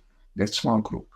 It could be that it starts here, that it has started forming, and it's up to us to carry it forward. I'd like to hear Fred's views from the Chinese Oriental culture perspective, and then hear our guests, Anneloes, Smitsman, and Jean Houston, about this greatest of all questions. Will we make it? I think we will. What do you think? Love it. Well, we're talking in effect about a new storyline for humanity, aren't we? And I want to bring Jean and Anneloes into this loop now and present this thought and ask you your feelings. Increasingly, our global vernacular refers to this need for a new story for humanity, if you like, one that speaks to the new human and the truth about our expanded nature that's been sort of relegated to the backstage of life instead of center stage and inner stage. But if reality is merely a perception up for personal interpretation, and there are nearly 8 billion diverse human perceptions on Earth, and how in heaven do we all reach an agreement about our new collaborative storyline and the new paradigm's nature of existence? One person's fake news is another's reality. One person's Brussels sprouts is another's candy. Jean, Anneloes, let us know what your thoughts are. Anneloes, why don't you start? Okay, Jean. And first of all, thank you all so much for these incredible introductions. And, we are so delighted and honored to be here with all of you. Wow. Well, I'm not a big fan of this relative, making everything relative, right? Relativism. I think it's very dangerous. And if I look at Mother Earth, she's wonderful in reminding us that there is a consequence to action. We may believe or have a perception that interdependence is not real, but the planetary boundaries and the thresholds that we're crossing right now are really making it very, very clear that independence is a reality. So in many ways, I feel that we're now starting to experience the damaging flip side of a unified reality. So unified reality is not only about, it's amazing, this is great awakening, great enlightenment. Unified reality also means that there is a united responsibility that we need to take care of that. So if we're really truly accepting that we are unified, that means that when we are damaging our home, when we are damaging our earth, the consequences there are also for life as a whole. The question also want to just touch back a little bit earlier about will we make it, because I believe that's also important to weave into this new storyline. And, there are a lot of old myths and old stories out there which are portraying the belief system that in order to make the jump to the new human or to make the jump to the prophesized new era, that we have to go through an apocalypse. And I think that's a very dangerous narrative. We can also see that there's a great radicalization happening right now, and people are almost believing that there is a purpose to violence, purpose to breakdown. I'm hearing this so much. I've just come back from my trip to the Netherlands and in Europe and been in conversation. And so many people have asked them, do you believe a breakdown is necessary for a breakthrough? They're saying, yes, systems have to break down. All the old orders have to break down. Well, I believe that is exactly the narrative that brings us into trouble, because there's an underlying justification there of violence, of more disruption. For me, this new narrative of our interdependence and our unity is to really evolve by choice rather than by default. Because it seems that if we are evolving by default, we're taking the most painful route, because that is often the kind of evolutionary trajectory where nature puts a stop to certain experiments and then says, okay, let's start in the next stage, but sometimes indeed through a breakdown. So for me, the new narrative of this interdependence, our unity, and therefore also will we make it, is this greater collective awakening to say, yes, we're going to evolve by choice, consciously understanding that we're part of a larger planetary consciousness. We really are one species. And that the primary motivation of that is the deep appreciation and love for each other and for our planet. Understanding that if we don't, what we will lose is just phenomenal. That this really has to be the choice. This is truly our heart's desire is to make it work together. I love that, Jean. I love this idea of consciousness. Jean, your thoughts. Whenever I am given an impossible question, I always fall back on poetry, at least because it gets me going. And I think of the lines of the poet who said, the human heart can go to the lengths of God. Dark and cold we may be, but this is no winter now. The frozen misery of centuries cracks, breaks, begins to move. The thunder is the thunder of the flood, the flow, the upstart spring. Thank God our time is now, when wrong comes up to meet us everywhere, never to leave us, till we take the longest stride of soul folk ever took. Affairs are now soul-sized. The enterprise is exploration into God. What are we making for? It takes so many thousand years to wake. But will you wake for pity's sake? Oh, I really believe that this is the great time of awakening. If I were to put it in a certain kind of biological, technological, I'd say it is the time of, well, in one of my books, I called it jump time, where we release a lot of the old forms and we are straight ahead into something wondrous new that we've been preparing for, I would say, for thousands of years. I think we are on the brink of a renaissance. I love the Italian word for the rinascita. It's a kind of radical birthing on the part of the population of the earth. I'm looking at my 5-month-old puppy here, and she is so inventive, and I've just seen her put together things that I thought were impossible to put together. And she's full of joy and expectation. And is it radical innocence or is it radical breakthrough? I think that we are in a stage of speciation. Speciation, you know, the biological term by those who study fossils, and they look the same, over hundreds of years. Suddenly, boom, they speciate. Something new happens. And often it happens in the midst of colossal release and breakdown. We're seeing it as breakdown. It may be release. And what happens in that time of release, you look at the 15th century Renaissance in Europe, preceded by a pandemic that killed half of Europe and the Middle East. We are in a similar stage with the breakdown of all the traditional ways of knowing, being, seeing, loving, trying, exploring. And what is also arising, and I see this, I mean, I've been looking at human beings, taking depth soundings of the human psyche for a great many years. And it is not exactly the same psyche as it was 50 years ago when I began. There are imaginal cells coded with profoundly new ways of being, thinking, seeing, dreaming. And what I see is, it is as if a speciation is taking place in the depths of the psyche that invariably brings on the great breakdowns in order so that we can have the extraordinary breakthroughs. And that is what I believe is happening, speciation. We are in an evolutionary jump time and not just a time of disaster.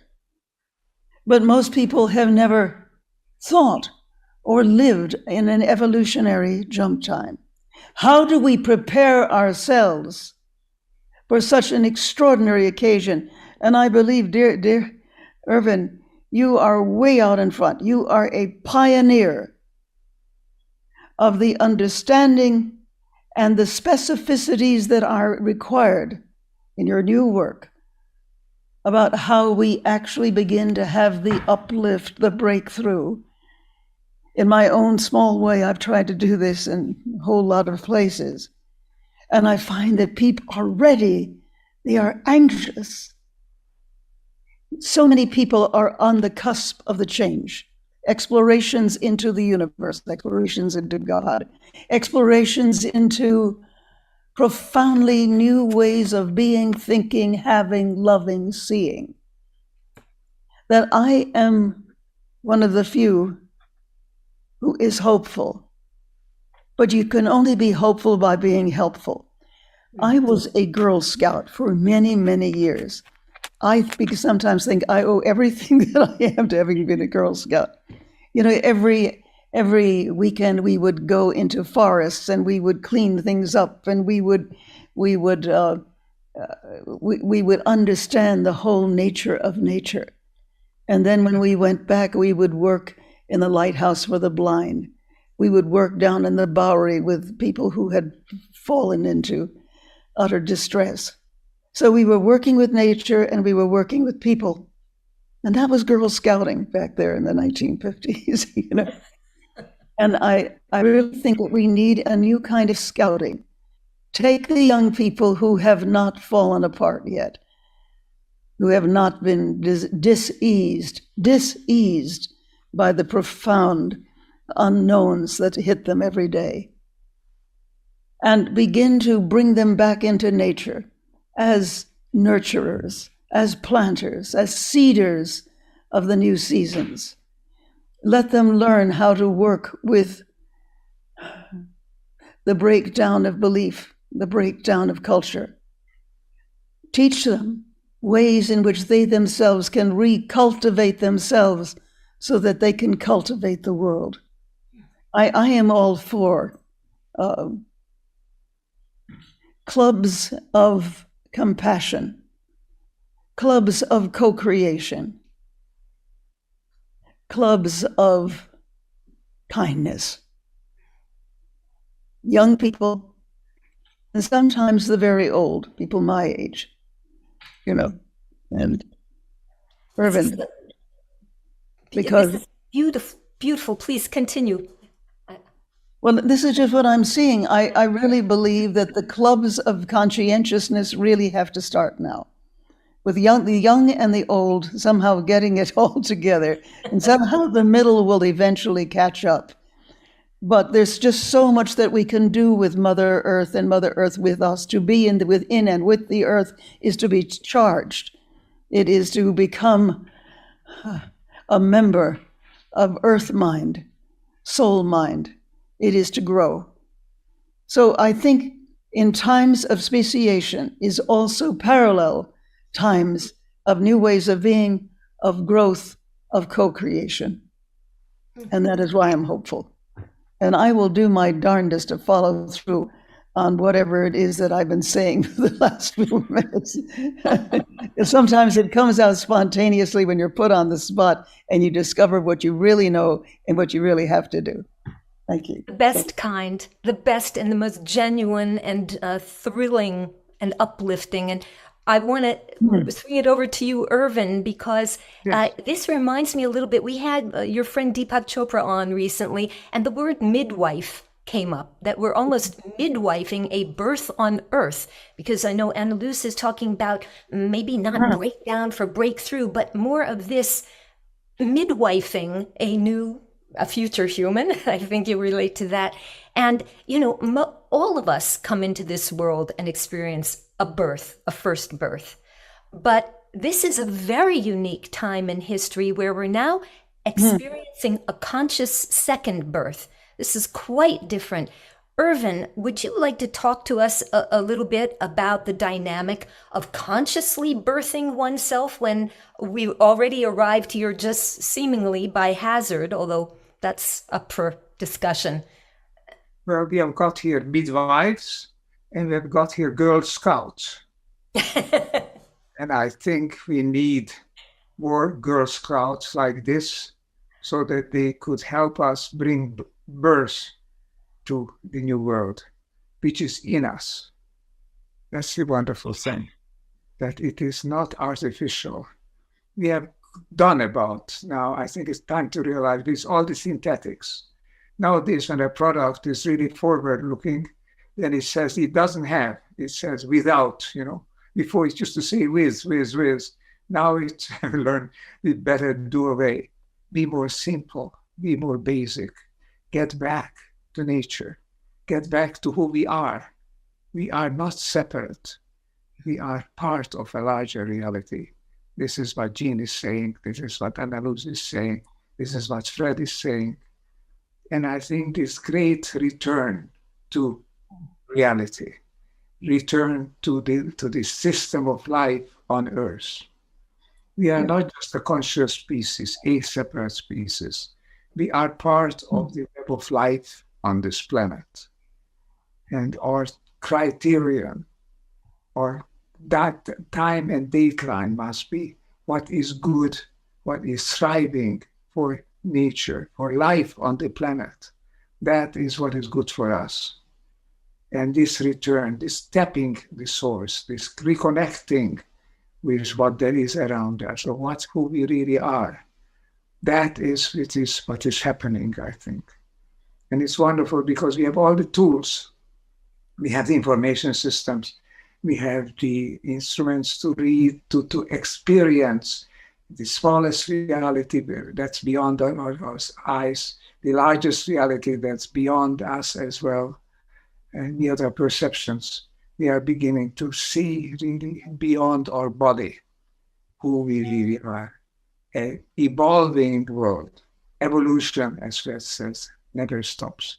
It didn't stop. But individual elements that are within this great wave of evolution have the choice, very often that bifurcation choice, evolve with the rest or say goodbye and leave the stage.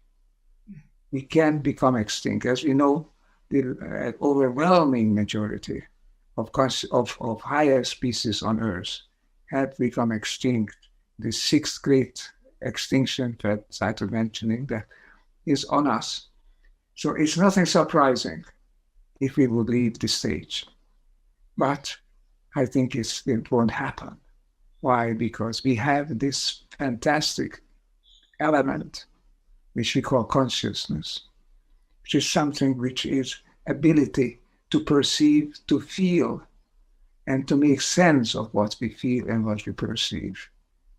And then we can finally come to our senses, come to realize that we have experimented way beyond our capacities, gone way beyond what is nature. Everything is artificial, everything is synthetic. What we eat, what we dress, how we talk to each other. I mean, it's time to get back, not to something primitive, but to something which is really true and valid, which is divine simplicity of an evolving system of which we are a part. We are evolving systems ourselves. And Jean is a scout, a Girl Scout of this system, joining with other girls and boys to bring this system to fruition. And Anneloes and Deepak, as you mentioned, we are talking about being midwives. Surely we have it in us to change. We have it in us to change the world, because we are not changing in any haphazard, arbitrary manner. We are changing it to what it really truly is, a world of life thriving on this planet. That is our compass. And thanks to you and all of us and all of you on this program and this whole series and similar series like this podcast, that finally we are beginning to realize this and we're beginning to talk about it, to talk about these things and take it seriously, not just saying that's wild imagination, just pie in the sky. We are now beginning to take it seriously, and that's how we will start changing. We take ourselves changing seriously, and ourselves, the new us. That's what you're going to meet by. Thanks for your attention. Oh, Ervin, thank you so much. Swinging it back to Jean and Anneloes, I'm going to read one more brief quote from the book from Jean, because it is an interesting and relevant dynamic. Jean, you write, "The wounding pathos of our own local story contains the seeds of healing and even of transformation. This is an often told truth and is woven into all classic tales of the human condition. Witness the Greek tragedies in which the gods force themselves symptomatically into consciousness at the time of wounding. All myth, in fact, has wounding at its core. Pathos gives us eyes and ears to see and hear and feel what our normal eyes and ears and feelings cannot. So my question, if we're thinking in kind of cinematic terms about life on Earth and beyond, if consciousness is our producer and inner director, and everyone and every being are the co-stars, but the human ego has been rewriting and usurping the show, then is it our wounding that ultimately yells cut to avert Act 3 finale? And will our wounding yell cut in time this time? Jean, Anneloes?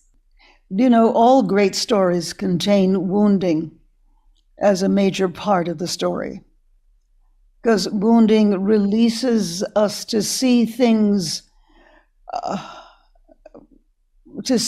with the kind of wisdom that comes from pathos, that comes from the sense of rejection by the local cosmos, you know. And I think that's what lots of us are feeling. But at the same time, we have something that in the past, let's say the Renaissances did not have. We have television sets. We have information bombarding us all the time, so that there's almost no time for reflection. Having lost the genius of reflection, people turn to mountebanks, to beings who really do not have their own consciousness of their soul, and thus have to project ego out upon the masses to attract them. I mean, this has happened over and over. This is not a new phenomenon at all. How do we get back to the imagination? Because the imagination also comes out of the imaginal, and the imaginal are the deep, coded, potent forms from which evolution then proceeds, you see. Now, I would suggest that we need a new imaginal renaissance. Plato talks about the eidos, the divine ideas that are behind everything. And that when you get to the eidos and you begin to wander in the halls of the eidos, the divine ideas, you are reawakened, you are re-quickened. You suddenly know with a knowing that transcends all your old scholarship. The universe is there. And of course, the new cosmology says that we are the latest product, not just of the metabolism of the galaxy, but we are in fact the galaxy, we are the cosmos itself put into a biodegradable space-time suit. You know? What an incredible visual. So this gives us the portent of where we yet may go in the next few years. Because, you know, from my having traveled so much and being around so many different kinds of people, something is turning. Something is moving in an evolutionary song that is bringing us into the next part of what we have been coded, with what we have been coded. I really believe that we are coded beings, and historical circumstances are some of the best way to awaken that coding and seeing it all over. And it doesn't get any press, which is probably a good thing, because if it got press, it would be compromised into all kinds of silly soap operas. But I just believe that we are in a state of a great awakening of the depths of our humanity, which takes us, again, exploration into God, exploration to the cosmos that is shaking within us or shaking us and saying, hey, time to wake up now. The long sleep is over. I strongly suggest or suspect that Ervin agrees with me on this, because I've gotten so many of my good ideas from him. What do you think, Ervin? Do you think that you are? I think you're right on the bottom. My goodness, we are coded beings because we are children of the universe. And this is a coded universe. The coded universe, yes. It's not an impersonal, anything goes universe. It's a universe that's directed toward coherence, toward complexity, joined with simplicity. It's coded for life, for the larger systems of life, for coherence and for thriving. The galaxies move in that direction, from the initial chaos to move towards coherence, bit by bit. Einstein, I think, said at one point, the most amazing, miraculous fact is that this universe is understandable to some extent at all, you see, because it's coherent to some extent. We are part of this tremendous evolutionary wave of which you are talking now, which Fred was talking about. Evolution never stops. And Anneloes was talking about, and you are talking about. I think it's well to learn. This is not an anything goes universe, and it's not an impersonal universe that can go in any direction at all. It has coding. It has a preferred direction. It's moving toward coherence and oneness. And when we are part of that, and we realize that we are part of that, then we feel what awakened people today call love. One of the most important words and concepts that could come up. All the great scientists, all the great philosophers, all the great spiritual people, when they come to the bottom line, what there is and what there needs to be done is to live, experience, and work with others for love, bringing us together. The electron loves its nucleon, and the hydrogen loves the uranium over across the entire scheme of the atomic table of contents, the forms. So this is a universe moving towards oneness. It's moving towards oneness with love. Those who are in this universe feel love. Those who are really in it. I think the blade of grass feels the equivalent of love. It feels its connection to the other blades, one tree to the others, one species swimming in the sea to the other species. And here is one species who was somehow opted out of this, and it's time for it to get back into it. Feel unconditionally. Unconditional and unrequired, undecreated, but profound and self-initiated love for all things. Asking too much is the minimum. It's what we need to make it in some deserve. To love each other and be kind to each other, live with each other, know that we are one. You are saying that, Jean, you have always said that, and we are very grateful to you for that. Fred was saying it's from the quantum paradigm perspective. I call it the new paradigm. It's the same as Fred is talking about. We joined on this. I think we are moving toward a new paradigm where love is the key to coherence, and to coherence is the key to life. Beautiful. Anneloes, then I want you to elucidate something, because I love the direction that this is going and the idea that of a coded universe, and how to explain, all right, is the current state of the human condition so conditioned to drama, almost like an extreme sport, that the rush that it's been giving us of feeling our own vitality and existence has now become addictive? How do we wean ourselves off of this insidious grip? Or was that also part of our coding, that we had to go through that addiction, and now we're responding to this next coding in us of coming off of it? What do you think? Well, I like to weave a couple of things together, and then through that, organically, I will come to your questions. So first of all, to me, when people are caught up in a drama cycle, very often they're actually not present and aware in the subtle dimensions and the subtle consciousness, hence this addictive pattern. And often we see that people just need harder and harder stimulus in order then feel their existence.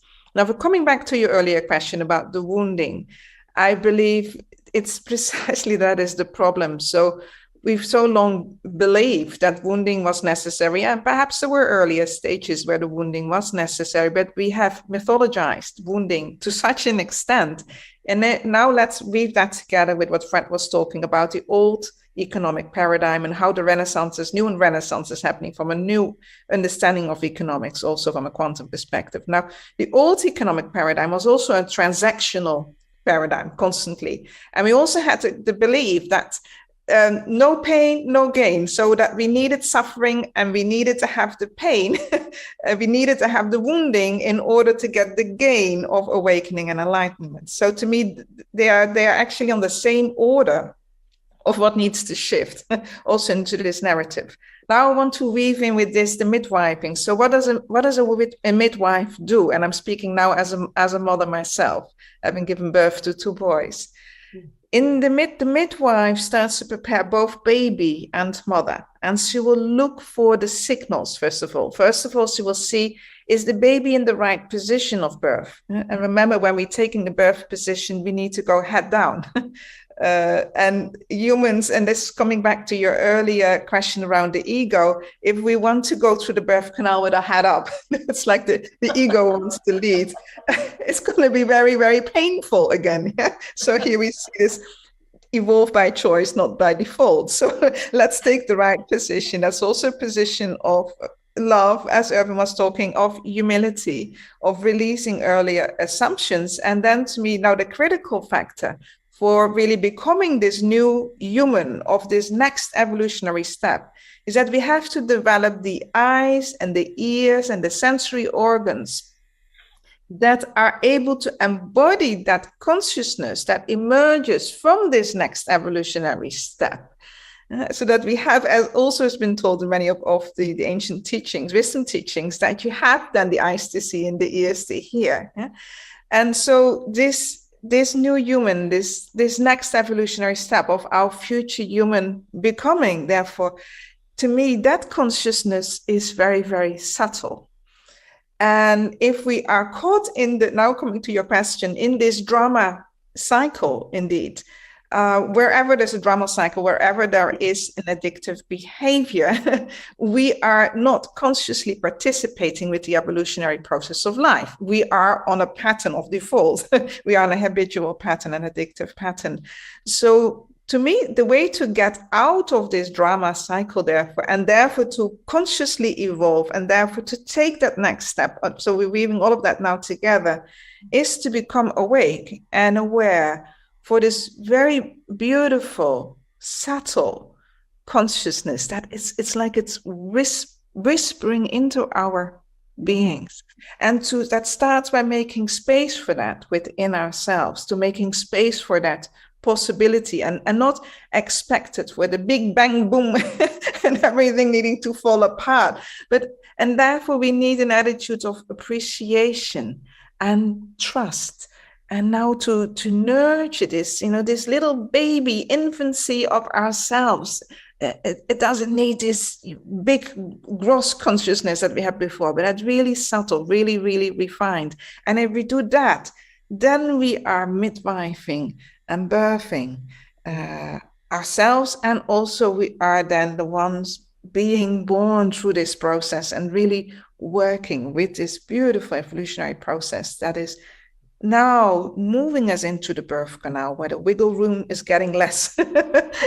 So there's no more way to play around with this. The planetary boundaries are letting us know, come on, it's time, humans. Yeah, we're having to now take our position. And as we're taking into our position, there's also the great surrender and the trust to that deeper wisdom and intelligence that now moves us through, because we don't move through that by will, we move through that by grace. I have a question for everybody. Bringing it all together, the codes, the conceptual, radical innovation of some of the thoughts that have been expressed here. Again, I go back to poetry, because that holds the question. And it's just a few short lines that go, not I, but the wind that blows through me, a fine wind, is blowing the new direction of time. My question is about that. The fine wind is blowing what kind of new direction of time?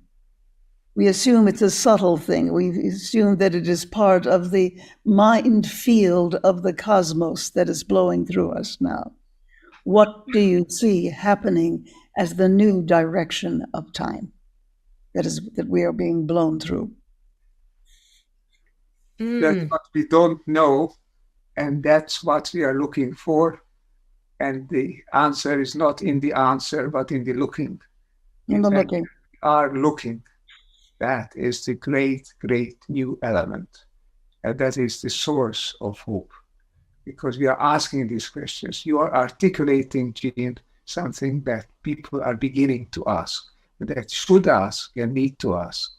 And because they do, there is a search, there is a chance that we are beginning to glimpse that light at the end of the tunnel. That's where we need to go. We don't know where we want to go, but we're beginning to understand it intuitively within us, no longer needing to calculate it out. The future, as it has been said, I love to quote this, is not to be forecast, it's to be created. And we are asking questions, which is the way to create the future. Because the mind, when it seeks, will find. The Bible said that, Jesus Christ said that, I think on the Great Courageous Me. Ask, seek, talk, be open, share. I think that's the way we're beginning to go. And that's why we will make it. That's my belief. Love that. And I will answer as a sailor, because I'm also a sailor. So we create the sails, we adjust our sails to the wind. So irrespective of what direction the wind is coming from, if it's a new direction or not, we will adjust our sails so that we can now make use of the momentum of that wind. I think that the wind is in our sails today with this just exquisite conversation amongst all of you. And we really have to wrap up now, but I want to ask if anybody has any final things to say, or do we leave this precious little jewel of a conversation as is? Anybody? Okay. I just want to add, thank you, Alison, for your insight and bringing us to this point where we can talk to each other and we come forth with ideas that perhaps we didn't even know we had. Thanks.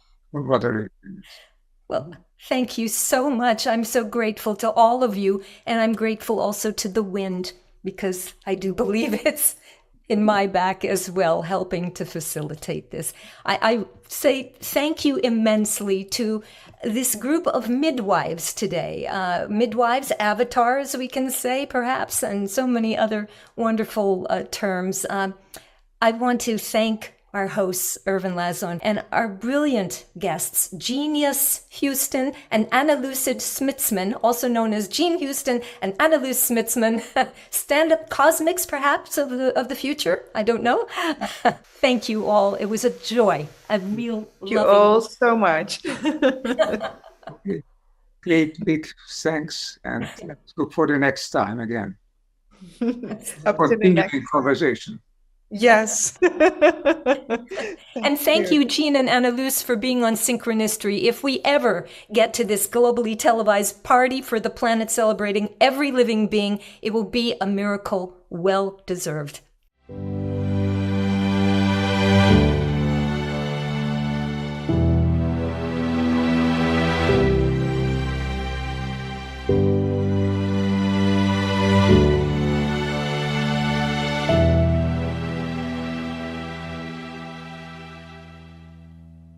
Our next discussion will be focusing on how the brain function and the healing process occur in the brain when coping with the stress or trauma.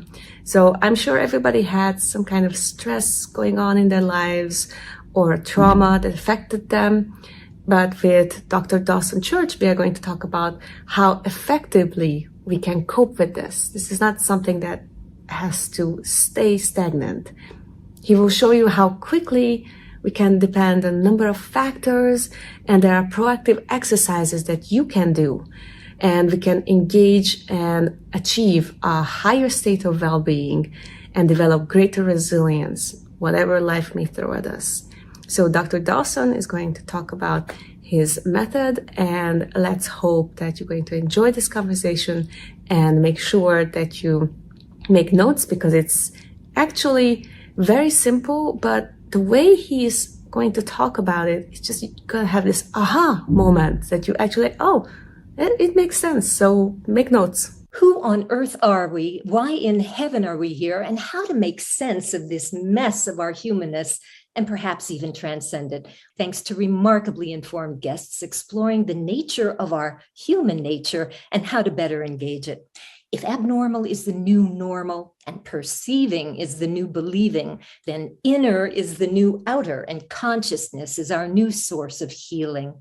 Yet for many, it seems like anything but the dawn of an era of well-being, from pandemia to war to economic, environmental, and even democratic breakdown and more. As space exploration advances at breakneck pace, all share center stage in this overheated emotional climate that our species struggles to navigate. So what's going on? Well, if you look at it from the outside in, it's the same old conflictual story, getting rather scary.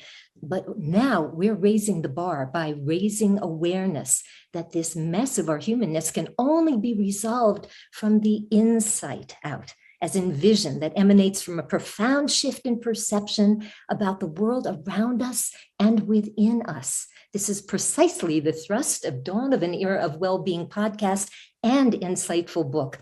I'm Allison Goldwyn, and we are in a mighty discussion space featuring mighty voices of loving change, two of whom are our esteemed co-hosts, Ervin Laszlo. So I want to speak today with Ervin and our wonderful guest, Dawson, who I'm going to introduce in just a moment, about our identity. We're in a global identity crisis. And I think that collectively and individually, we're all struggling to understand exactly who we are in this new normal, this new abnormal, for lack of a better term. I'm going to introduce Dawson, and then I'm going to pose a very interesting question that may be a little left of center, but we'll see how our people, our guests, and everybody who's listening would answer it if they were in the same situation. Okay, so Dawn of an Era of Wellbeing, Dawson Church. Do you hear what I hear? Awe. And that's a great way to introduce today's awesome guest, Dr. Dawson Church. He's a PhD, an integrative healthcare researcher, and an award-winning author of books such as Mind to Matter, The Astonishing Science of How Your Brain Creates Material Reality, the bestseller, The Genie in Your Genes, hailed by reviewers as a breakthrough in our understanding of the link between emotions and genetics, and his most recent Bliss Brain, demonstrating that flow states rapidly remodel the brain for happiness. He's edited or authored more than 200 books in the fields of health, psychology, spirituality, and healing trauma, which have garnered more than 24 awards, including Best Health Book, Independent Press Awards, and Best Science Book, USA Book News Awards. Dawson is a pioneer in the field of epigenetics and a national leader and professional trainer in emotional freedom techniques, EFT, a modality endorsed by the Veterans Administration as an alternative method suitable for work with veterans suffering from post-traumatic stress disorder, which I actually think much of the world is suffering from in more ways than one. He's founding director of the Veterans Stress Project and founder of the National Institute for Integrative Healthcare. He shares how to apply breakthroughs to health and athletic performance through EFT Universe, one of the largest alternative medicine sites on the web. He's been quoted by USA Today, the Los Angeles Times, the San Francisco Chronicle, Parenting, the BBC, and CNN, among other national media. Awesome, Dawson. Welcome. Allison, it's such a joy to be here. And all of those activities and credentials, and the bottom line is, are we having fun? Are we in joy? Are we in bliss? So that's the main qualification to bring to the table here. Indeed. And we're going to touch on that. But before we go there, there's so many questions I want to ask you, but I want to ask both you and Ervin, and then we'll also ask Fred later on in the show. All these honorable mentions state who you are, who Ervin is, who Fred is, via what you do. But now I want to know about who you are, absent of the doing, as a human being. Because to get to a world of well-being in which job losses and conventional ways of living are going to be upended, they already are, we're going to have to redress, if you will, what we define as accomplishments vis-a-vis the outer world, and cull it more and more from the inner. And I want to start with this golden moment when you, Dawson, lost nearly everything, and in a certain sense wound up finding more than everything. You lost your home, all your possessions in a 2017 fire, which was a kind of NDE, a near-death experience that stripped you of all that you think you are. Yet in your case, or in Ervin's case and Fred's case, you all can still rely on your reputations to buoy you like life rafts, even when life itself is really challenging you. You even wrote your bestseller during that very challenging year's aftermath. So I'm asking you, because you still had your career, your work, but had that itself vanished and it was just the naked you, devoid of your reputation and your persona, if you will, would you be able to still accept yourself as a human being, even if you weren't doing? And if we're all being called upon to awaken to our human being, but we're still living in a world that's so married to the doing, in places certainly like the US, where it's much more top heavy, I think, than in the Asian cultures, and Fred can speak to that. I'd like to know from you and from Ervin what it means to self-accept devoid of your personas, your reputations, your accomplishments. Who would like to start? Ervin, Dawson? I'd like to hear Dawson on this, really. So would I. Well, I feel as though all of our doing springs from our being. And if you are centered in being, if you're able to wake up in the morning, you breathe, you give thanks. Like I meditated a couple of days ago and it rained here in Northern California. We need rain right now. And I just felt so blissful staring at the raindrops bouncing on the ground as I meditated. And that being is the crucial thing. Even when I lost my home and my business and everything, all my possessions in a few moments in that wildfire, I realized in the days and weeks that followed that we still had being. We still had all these qualities of being, like love and gratitude and compassion and joy, and those can't be burned. So there are things we do, but those things we do spring from being. And if we have that, we have everything. If we don't have that, no matter how big our accomplishments, we don't have anything. If you don't have peace of mind, don't have love, don't have joy, then what are you doing any of it for? So I always look at what I'm doing in the external world through the lens of where I am in the internal world. Have you always been able to do that? Or was there a process, a developmental process in yourself that transitioned from the outer accomplishments? Like when you wrote your first successful book, for example, were you already in that space, that headspace that you're describing, or were you still very married to the success and the identity? It took me 50 years to get here, because when I was a 15 years old, as a teenager, I left home and went and lived on a spiritual community.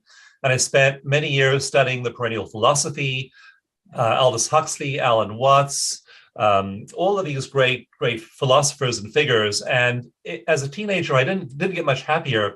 But when I turned 45, I made the commitment to meditate every single day. And that really began to move the needle for me.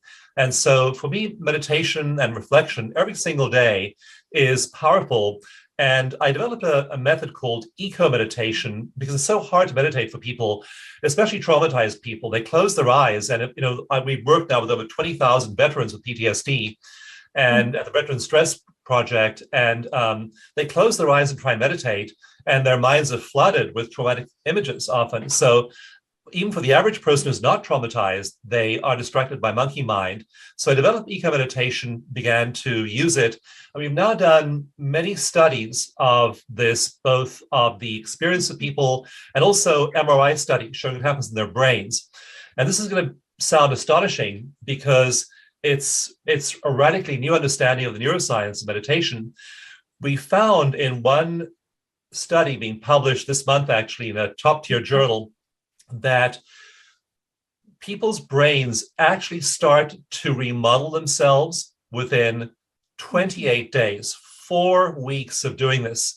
So within 4 weeks, we find that the functional connectivity of the brain changes, and your centers of suffering, the centers that construct your sense of self, the default mode network, that starts, part of the brain starts to dial down, not just in meditation, in daily life. And the insula, the fifth lobe, tucked inside the neocortex, which mediates all kinds of emotions that we call pro-social emotions like altruism, compassion, joy, gratitude. All of those emotions, we find that the insula lights up dramatically in people, and it starts to happen in just a month. So we're now realizing that if you practice these sorts of techniques, and they're free, they're all over the web, they're accessible to anyone, it doesn't take that long, and you literally start to remodel your brain for joy. So I didn't begin that way, no, but after meditating many years, I'm so I can't imagine not living life from the inside out. And I want to share this experience with as many people as possible, which is why I do all kinds of podcasts and broadcasts and keynote speeches and write books, because I want people to know how accessible and easy it is and the dramatic effect it has on the gray and white matter inside your skull. This is the neuroplasticity that people refer to in terms of the brain. That, it's fascinating because it's such a metaphor, isn't it, for what is going on Earth these last 2 years and then some, that everything that we think we understand, that everything that seems to be stable and anchored and, with boundaries and edges and things that we can understand from our back history are actually very amorphous, or they're disappearing altogether. They're transforming, I should say. And here we're talking about that very transformation of the brain itself. So this is... Well, where is food coming from? And if you wake up in the morning and you meditate, you tune into something greater than yourself. I did a little bit of work with a famous theologian called Houston Smith, and he said, I don't watch the news out there. I tune into the news of the universe, and you're tuning in there, and that becomes the source of what's conditioning your thinking and your body. Many people wake up and they're tuning into the news, they're looking at their social media feeds, they're orienting their consciousness to the outside world, and that's not going to do any good. You're going to feel rotten usually and stressed and bad after doing that.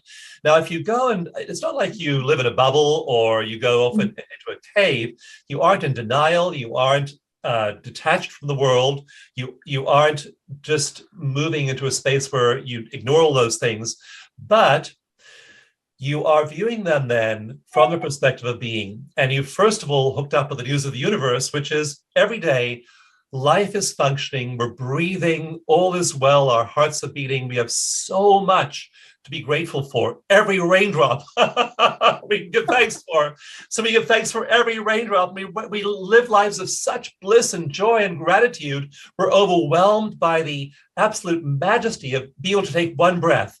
So you live that way, and then you go and face the problems of the world. I mean, I started the Veteran Stress Project because I wanted to get this PTSD healing work. I had a whole 20-year career in PTSD research before I began to look at non-dual states. But we get this work to people, and we do the work where people are traumatized, and we work with people who are refugees, we work with people who are displaced, and we do all of that work as well, but from the perspective of attunement with that news of the universe, which is that we have breath, We can feel these positive emotions. We can condition our brains that way. And when you approach your life with that orientation to the all that is, that's where your inspiration comes from. Your creativity just downloads from that every day. You then go out into the world. You have a radically different life from one in which the input into your consciousness and the conditioning of your consciousness comes from the outside world. So that's why I advocate meditation and doing it first thing in the morning before you get engaged with the world. That will shape your day in a whole different way. Oh my goodness. This is very, very important work that you're doing. And in my mind, what I'm hearing, and I don't know if the veterans themselves express this to you, I imagine it comes up quite a lot initially, that you need something tangible, or people feel like they need something tangible to replace the old trauma with. And what we're talking about here with you is not a tangible. It seems very ephemeral, even though it's very real. It's literally rewiring the brain and the whole way that we live, that we relate, that we perceive, that we literally breathe. But to get from that fear, that trauma, and I refer to the trauma that now not just the veterans are experiencing, but a planet is experiencing in the aftermath, or hopefully the path towards the aftermath of COVID, which was a real shock to the system. There's still a fear of letting go of the old, because we want so much to have something tangible to hold on to. How do we make this transition, Dawson? How do we do that? We're fighting against 4 billion years of evolution, because our brains evolved in an environment full of threats, and the degree to which our ancestors paid attention to threats, they survived. It's like the blissful person sitting on a log gazing at the stars got eaten, but the person who was scanning the environment all the time for threats. So even our optic nerve is sending around 8 million bits of information per second to our occipital lobe in our brain. We have all this information flooding in, and we look for what's wrong. Swami Satchidananda would do this fun activity with his disciples. He would take a red pen and take a white bed sheet and put a dot in the middle of the bed sheet with a red pen. He'd hold up the white sheet and he'd say to his disciples, "What do you see?" They'd say, "Swami, we see a red dot." He'd say, "No, you see a white sheet with a tiny red dot." But our brains are just evolved to focus on the bad, the wrong, the exception. And so what we do is we have what I call caveman brain, just scanning the environment, looking for threats all the time. And if there are no real threats, we think about imaginary ones, deadlines at work and arguments we had 25 years ago with people and all kinds of stuff. Our brains are just programmed to seek for threats because it's what evolution designed them to do. But that's not your whole brain. You also have, in my book, Bliss Brain, I describe 4 circuits. And these 4 circuits make up what we call the Enlightenment Network. And in these Tibetan monks, these Franciscan nuns, others we study, the Enlightenment Network is totally lit up. And what actually starts to happen to caveman brain, structures like the amygdala, which is the fire alarm of the body, that starts to shrink and atrophy in people who do this long enough. So you're shrinking caveman brain. Another part that shrinks is the nucleus accumbens, which is highly involved with addiction and craving. Those parts all shrink. And then the Enlightenment Network is all lit up. One of those parts of the network is the part that pays attention to emotion and dials up positive emotion and dials down negative emotion. In one case history in my book, Bliss Brain, a man that was being examined with MRI scans began to meditate and be mindful. And the part of the brain that regulates negative emotion, that regulates anger, fear, greed, blame, resentment, all of these negative emotions, that part of the brain is called the dentate gyrus. It's right in the center of the brain. That part of his brain. Can you say this name again so our listeners hear it clearly? What's it called? The dentate? Dentate gyrus. And it has a lot of networks it touches, and it regulates negative emotion. So you aren't upset by what goes on around you. And so in 8 weeks of meditation, his dentate gyrus grew by 22.8%. Okay, his dentate gyrus grew by almost a quarter because he's doing this thing behaviorally. It's affecting his brain, and he now has much better ability to handle all of the stressors and the negative emotions of life. So you want to be that person when you have the fire, when you have the financial crash, when you have the war, when you have the trauma, when you have the job loss, when your mortgage is underwater. You want to be that person who has the ability to regulate negative emotion and then make yourself happy. So that's what these mystics do. And that's what anyone can train themselves to do. Dawson, is there a limit as to how much growth the dentate gyrus can evolve? You're mentioning now after only 8 weeks, 22.8% growth, which is already astonishing. But can it eventually develop far beyond that? Have you measured? Alison, that's a very interesting question. So the question is there an upper limit? Is there an upper limit to happiness, joy, these states that I'm describing? Is there an upper limit to brain growth? So in Bliss Brain, I asked that question, and I found one study that compared monks who'd been meditating for, now 10,000 hours is like the marker of a master meditator, 10,000 hour meditator. These monks have been meditating for an average of 20,000 hours. Compare them to monks that have been meditating for 40,000 hours, just a crazy amount of meditation.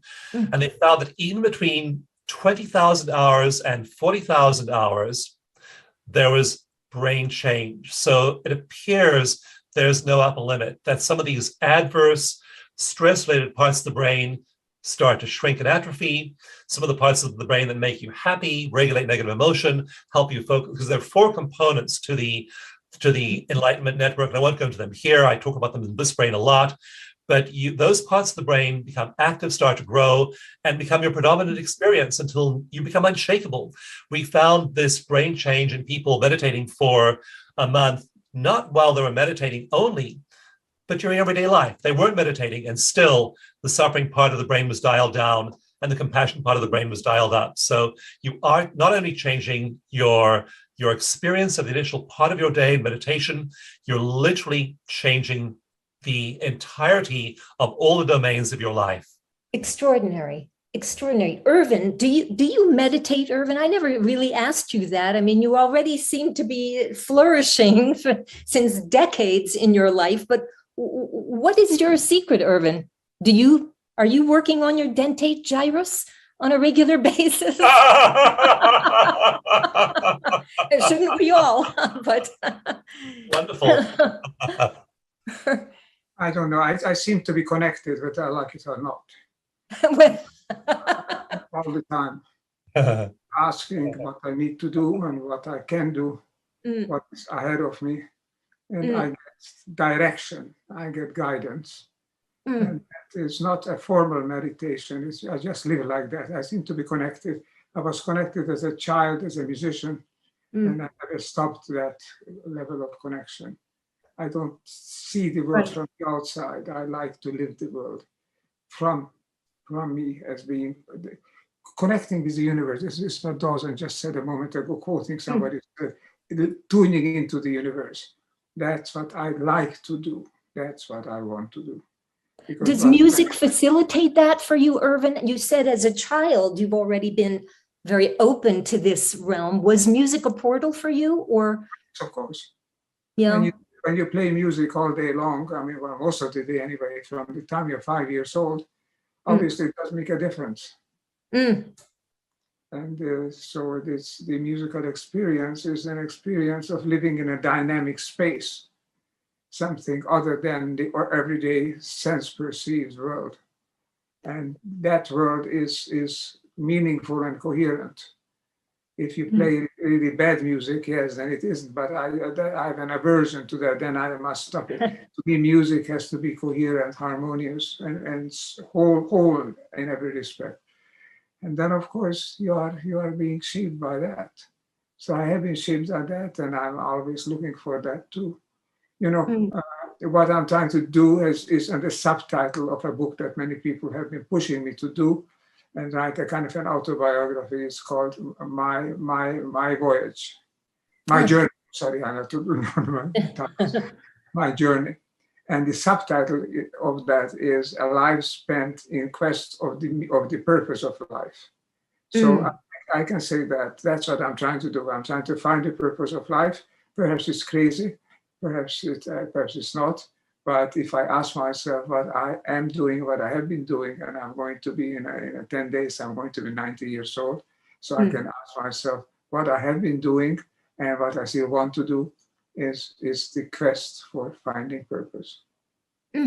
This is a very, very important word that you're naming, Ervin, purpose. And this swings it back to my original question for you both and for Fred about being versus doing, or finding some kind of a balance in this new human experience that we're having of both, I suppose, because we've been so top heavy in particularly the Western societies of human doing. And that's a phrase that I know a lot of people are familiar with now. You know, what's your job? What's your career? Prestige, wealth, your persona. And there's been very little nurturing of just who one is. I'm struck by the fact that, Ervin, you're talking about purpose, because can we have purpose in this life as a human species without necessarily doing? Or is that part of the very nature of being a human, that we're being and we're also doing something that gives us a sense of meaning? What do you both think? Purpose have been rejected by the traditional science community, at least in the West, as being anthropomorphic. And it's something that you just imagine. How can you have purpose? You just have brain cells firing in sequence, and you're interacting with your body, to the world around you, and the rest is imagination. But purpose can only be had by a human being if there is purpose in the universe.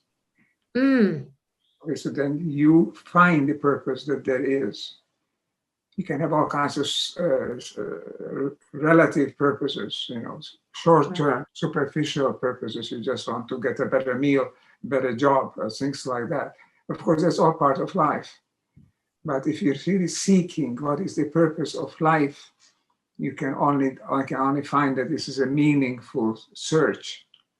If there is something to seek, if there is purpose there. And that means that this is a living universe which evolves in a non-predetermined, in a non-haphazard, vectorial manner, moving from state to state toward a toward higher and higher states, actually. From the Big Bang to what we are now and to what we will become, not only on this planet, but wherever in the universe, before this universe collapses into the size of a pin, of a head of a pin.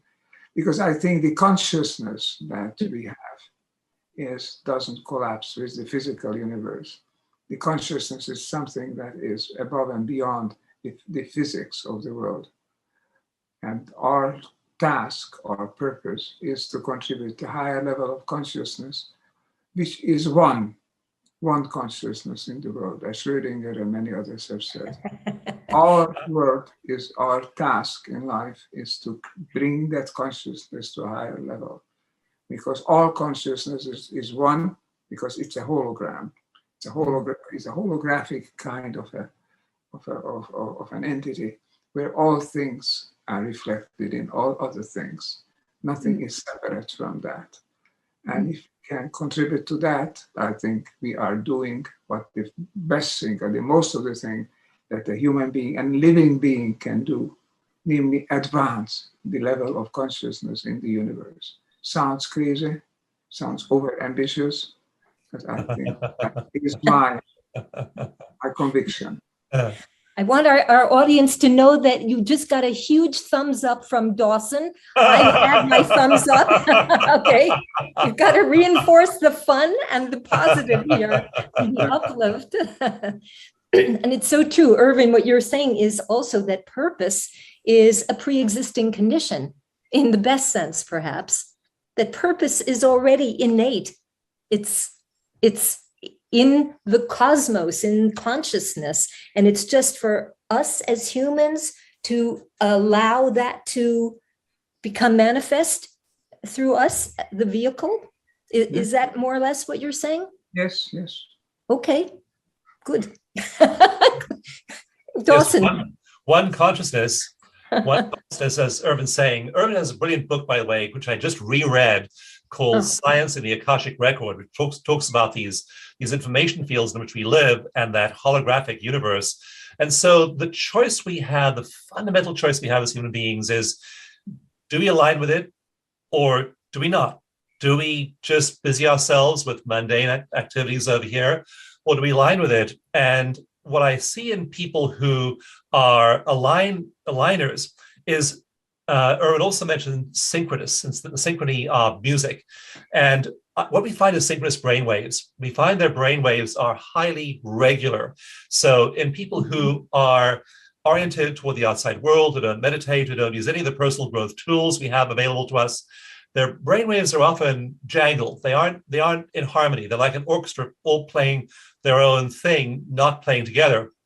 But what we see when we hook people up who are in these states, we see synchrony in their brains. We see synchrony between the left and right hemispheres. We see synchrony in waves going through their brains. And we see enormous amounts of this brainwave called gamma, the highest frequency brainwave there is.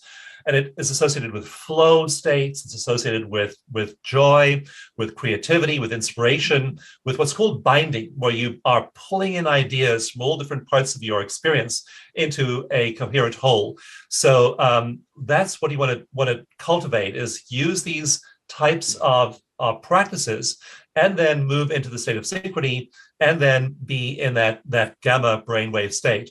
In that state, you are aligning with that one consciousness, and then you're bringing that into actualization in your daily activities. You say, what will I do today?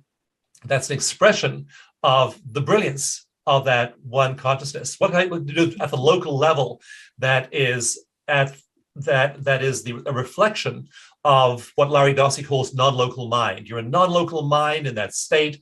Now I come back down to reality. I'm with my wife, my family, my friends, my team. What do I do here? And you go play. You just go play based on all the wisdom and inspiration in that one consciousness.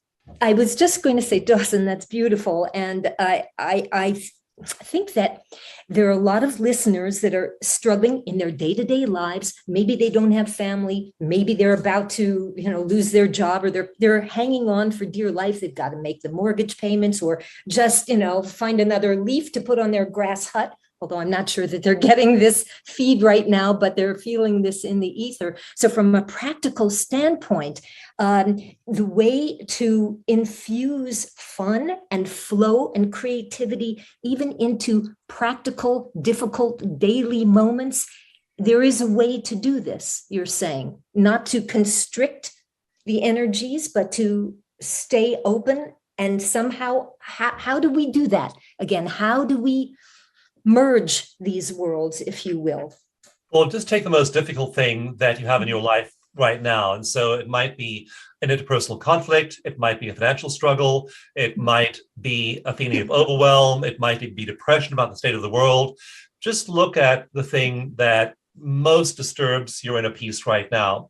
And for all of us, there's something.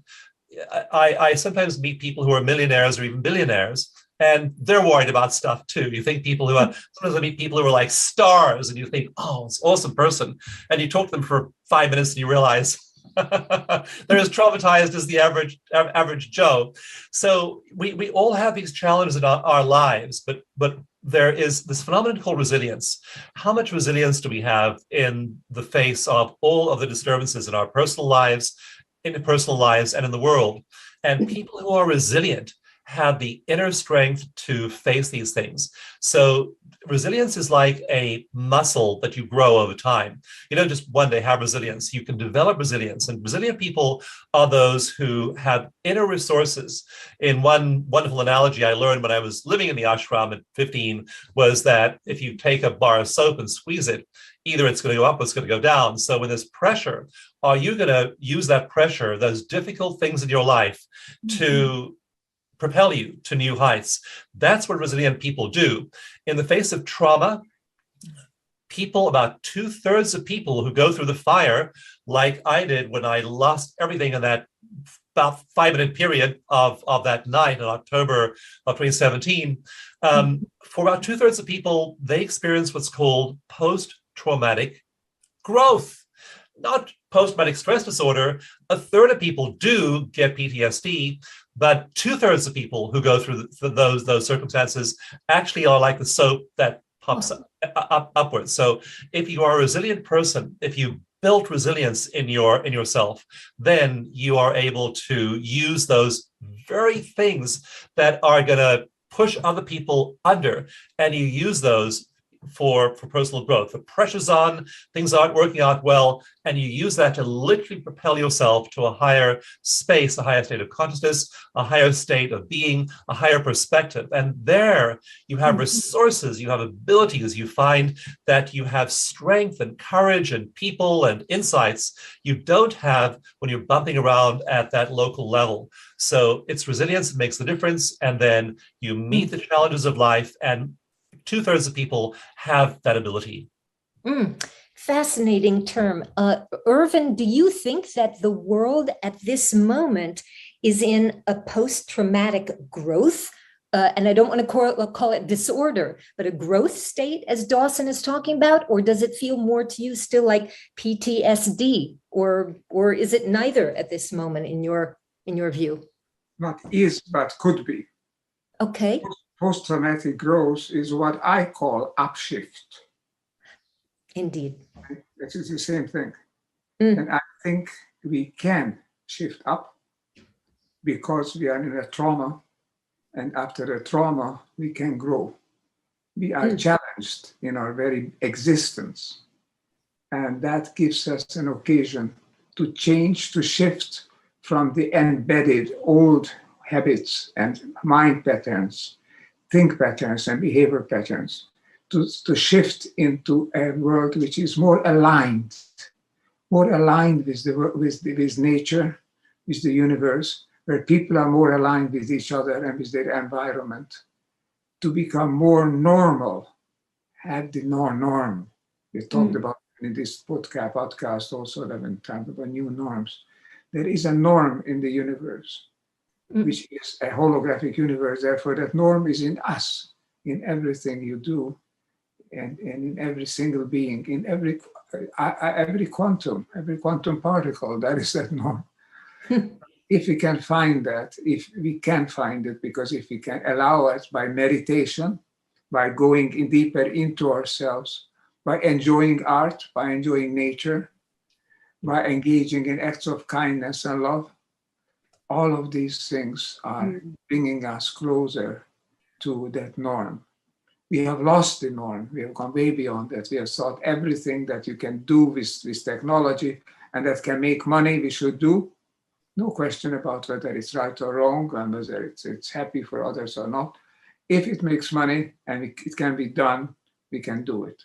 And this catch as catch can kind of a universe that's the civilization into which we got after the Second World War, and which is taking us to unsustainable dimension of our existence, way beyond of what is sustainable on this planet. So I think there we go. We need to rethink who we are, as you are asking. And we need to think that believe and find that we are one with the world around us. Our consciousness is one. And that by exercising our oneness, we can live healthier, our brain works better, our whole system works better, and provides a better basis for our consciousness. The consciousness which we share, which is in us, which is also the consciousness of the cosmos. Then we fulfill the purpose of our life. So this is just how much I would say in a nutshell, but I mean the details of it are tremendous. To recognize that we have got to change fundamentally and know that that change, the key to that change is not in the world, not on the authority, not above us. It's in us and it's below. That's where it comes from. And what we hear now from Dawson and what we hear from forward-looking wise people all over the globe is to go back, find yourself, connect with who you are, connect with the world around you, and then spread that. Be contagious, not with the virus, but with a new mindset, with a new paradigm. New paradigm. And then when people in that consciousness begin doing things in the world, they have extraordinary insights and do extraordinary things. And there are so many positive things going on in the world right now that are just off people's radar. Like, I don't know who listening here knows about the Trillion Tree Project, but there are about 2 trillion trees on Earth. If we had another 1 trillion trees on Earth, we would quickly return to the carbon levels in the atmosphere of the period before the Industrial Revolution.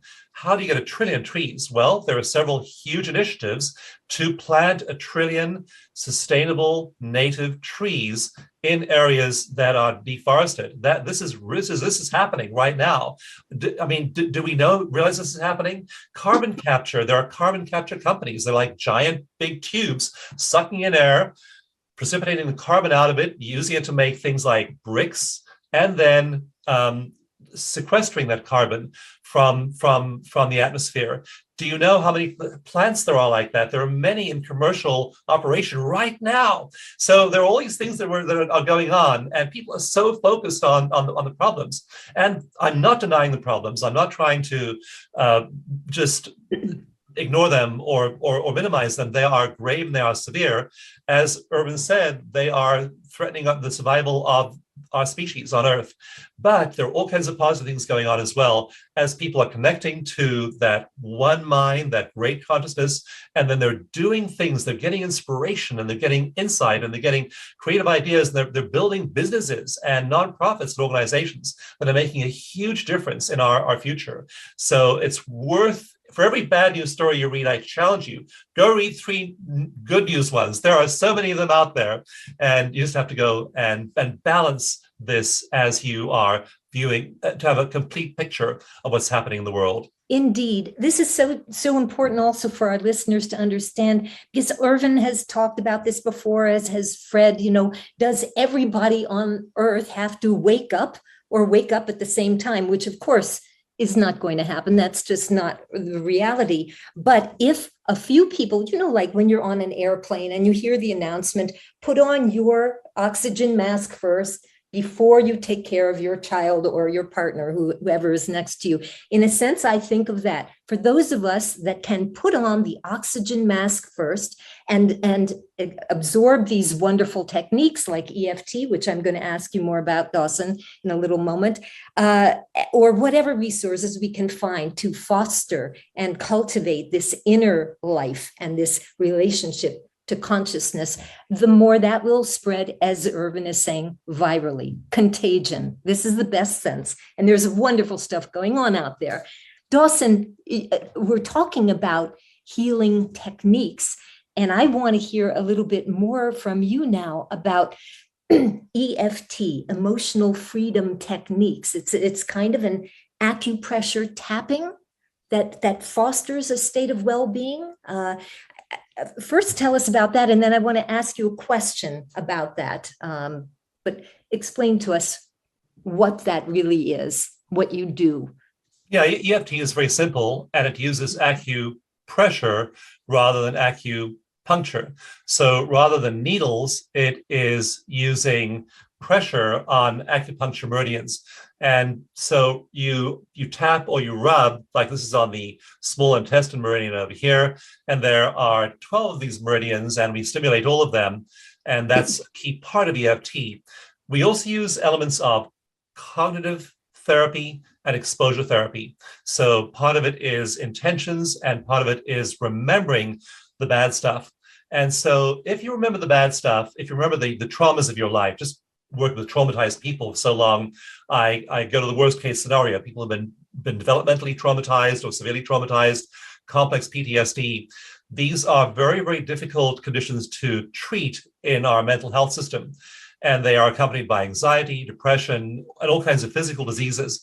If the famous ACE, Adverse Childhood Experiences study, show that those people who have a lot of childhood trauma wind up having more cancer, more heart disease, more suicide attempts, more smoking, more obesity, more diabetes, all kinds of other diseases later on in life, and they die much, much sooner. So that's the consequence of unhealed trauma.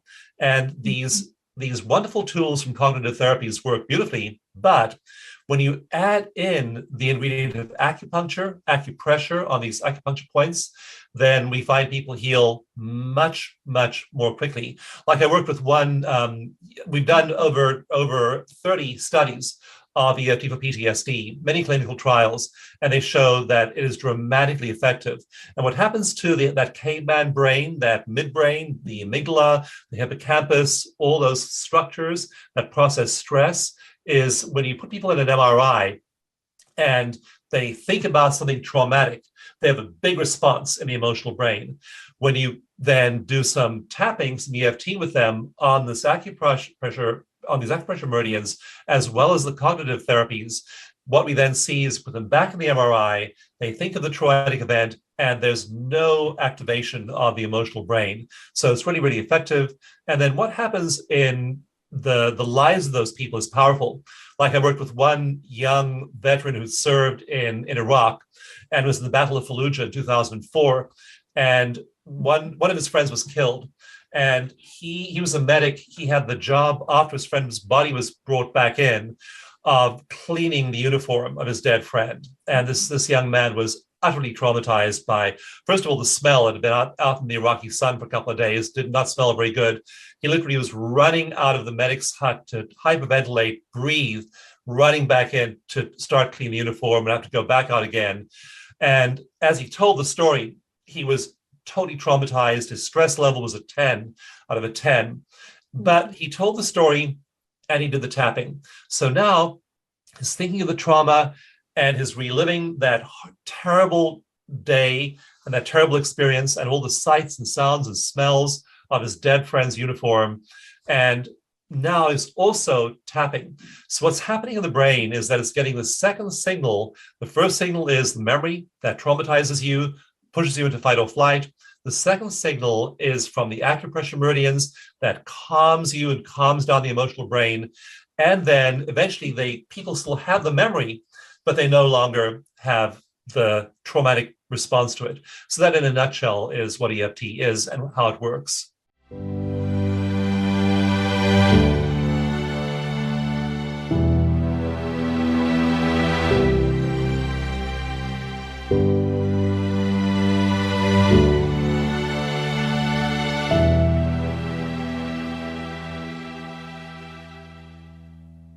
Okay, so that was the last conversation for today. Thank you so much for joining us. I hope you enjoyed the conversations. Thank you again to Gregg Braden, Bruce Lipton, Jean Houston, Anneloes Smitsman, and Dawson Church for being our wonderful, wonderful guests at the Upshift Summit.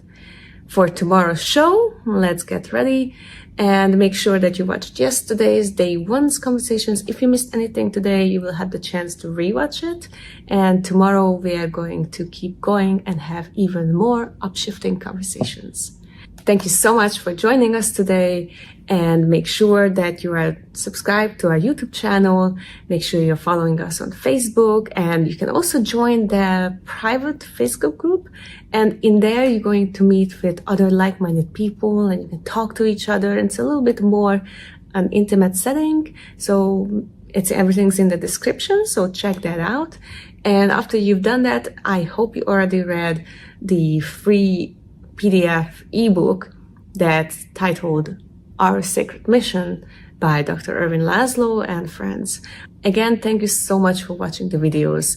We hope that you're feeling inspired and empowered and more equipped with the consciousness to contribute meaningfully and upshift yourself and your family and your loved ones and impact a global change. It all starts within us. So I really hope that this summit is going to do that for you. Thank you so much and see you tomorrow.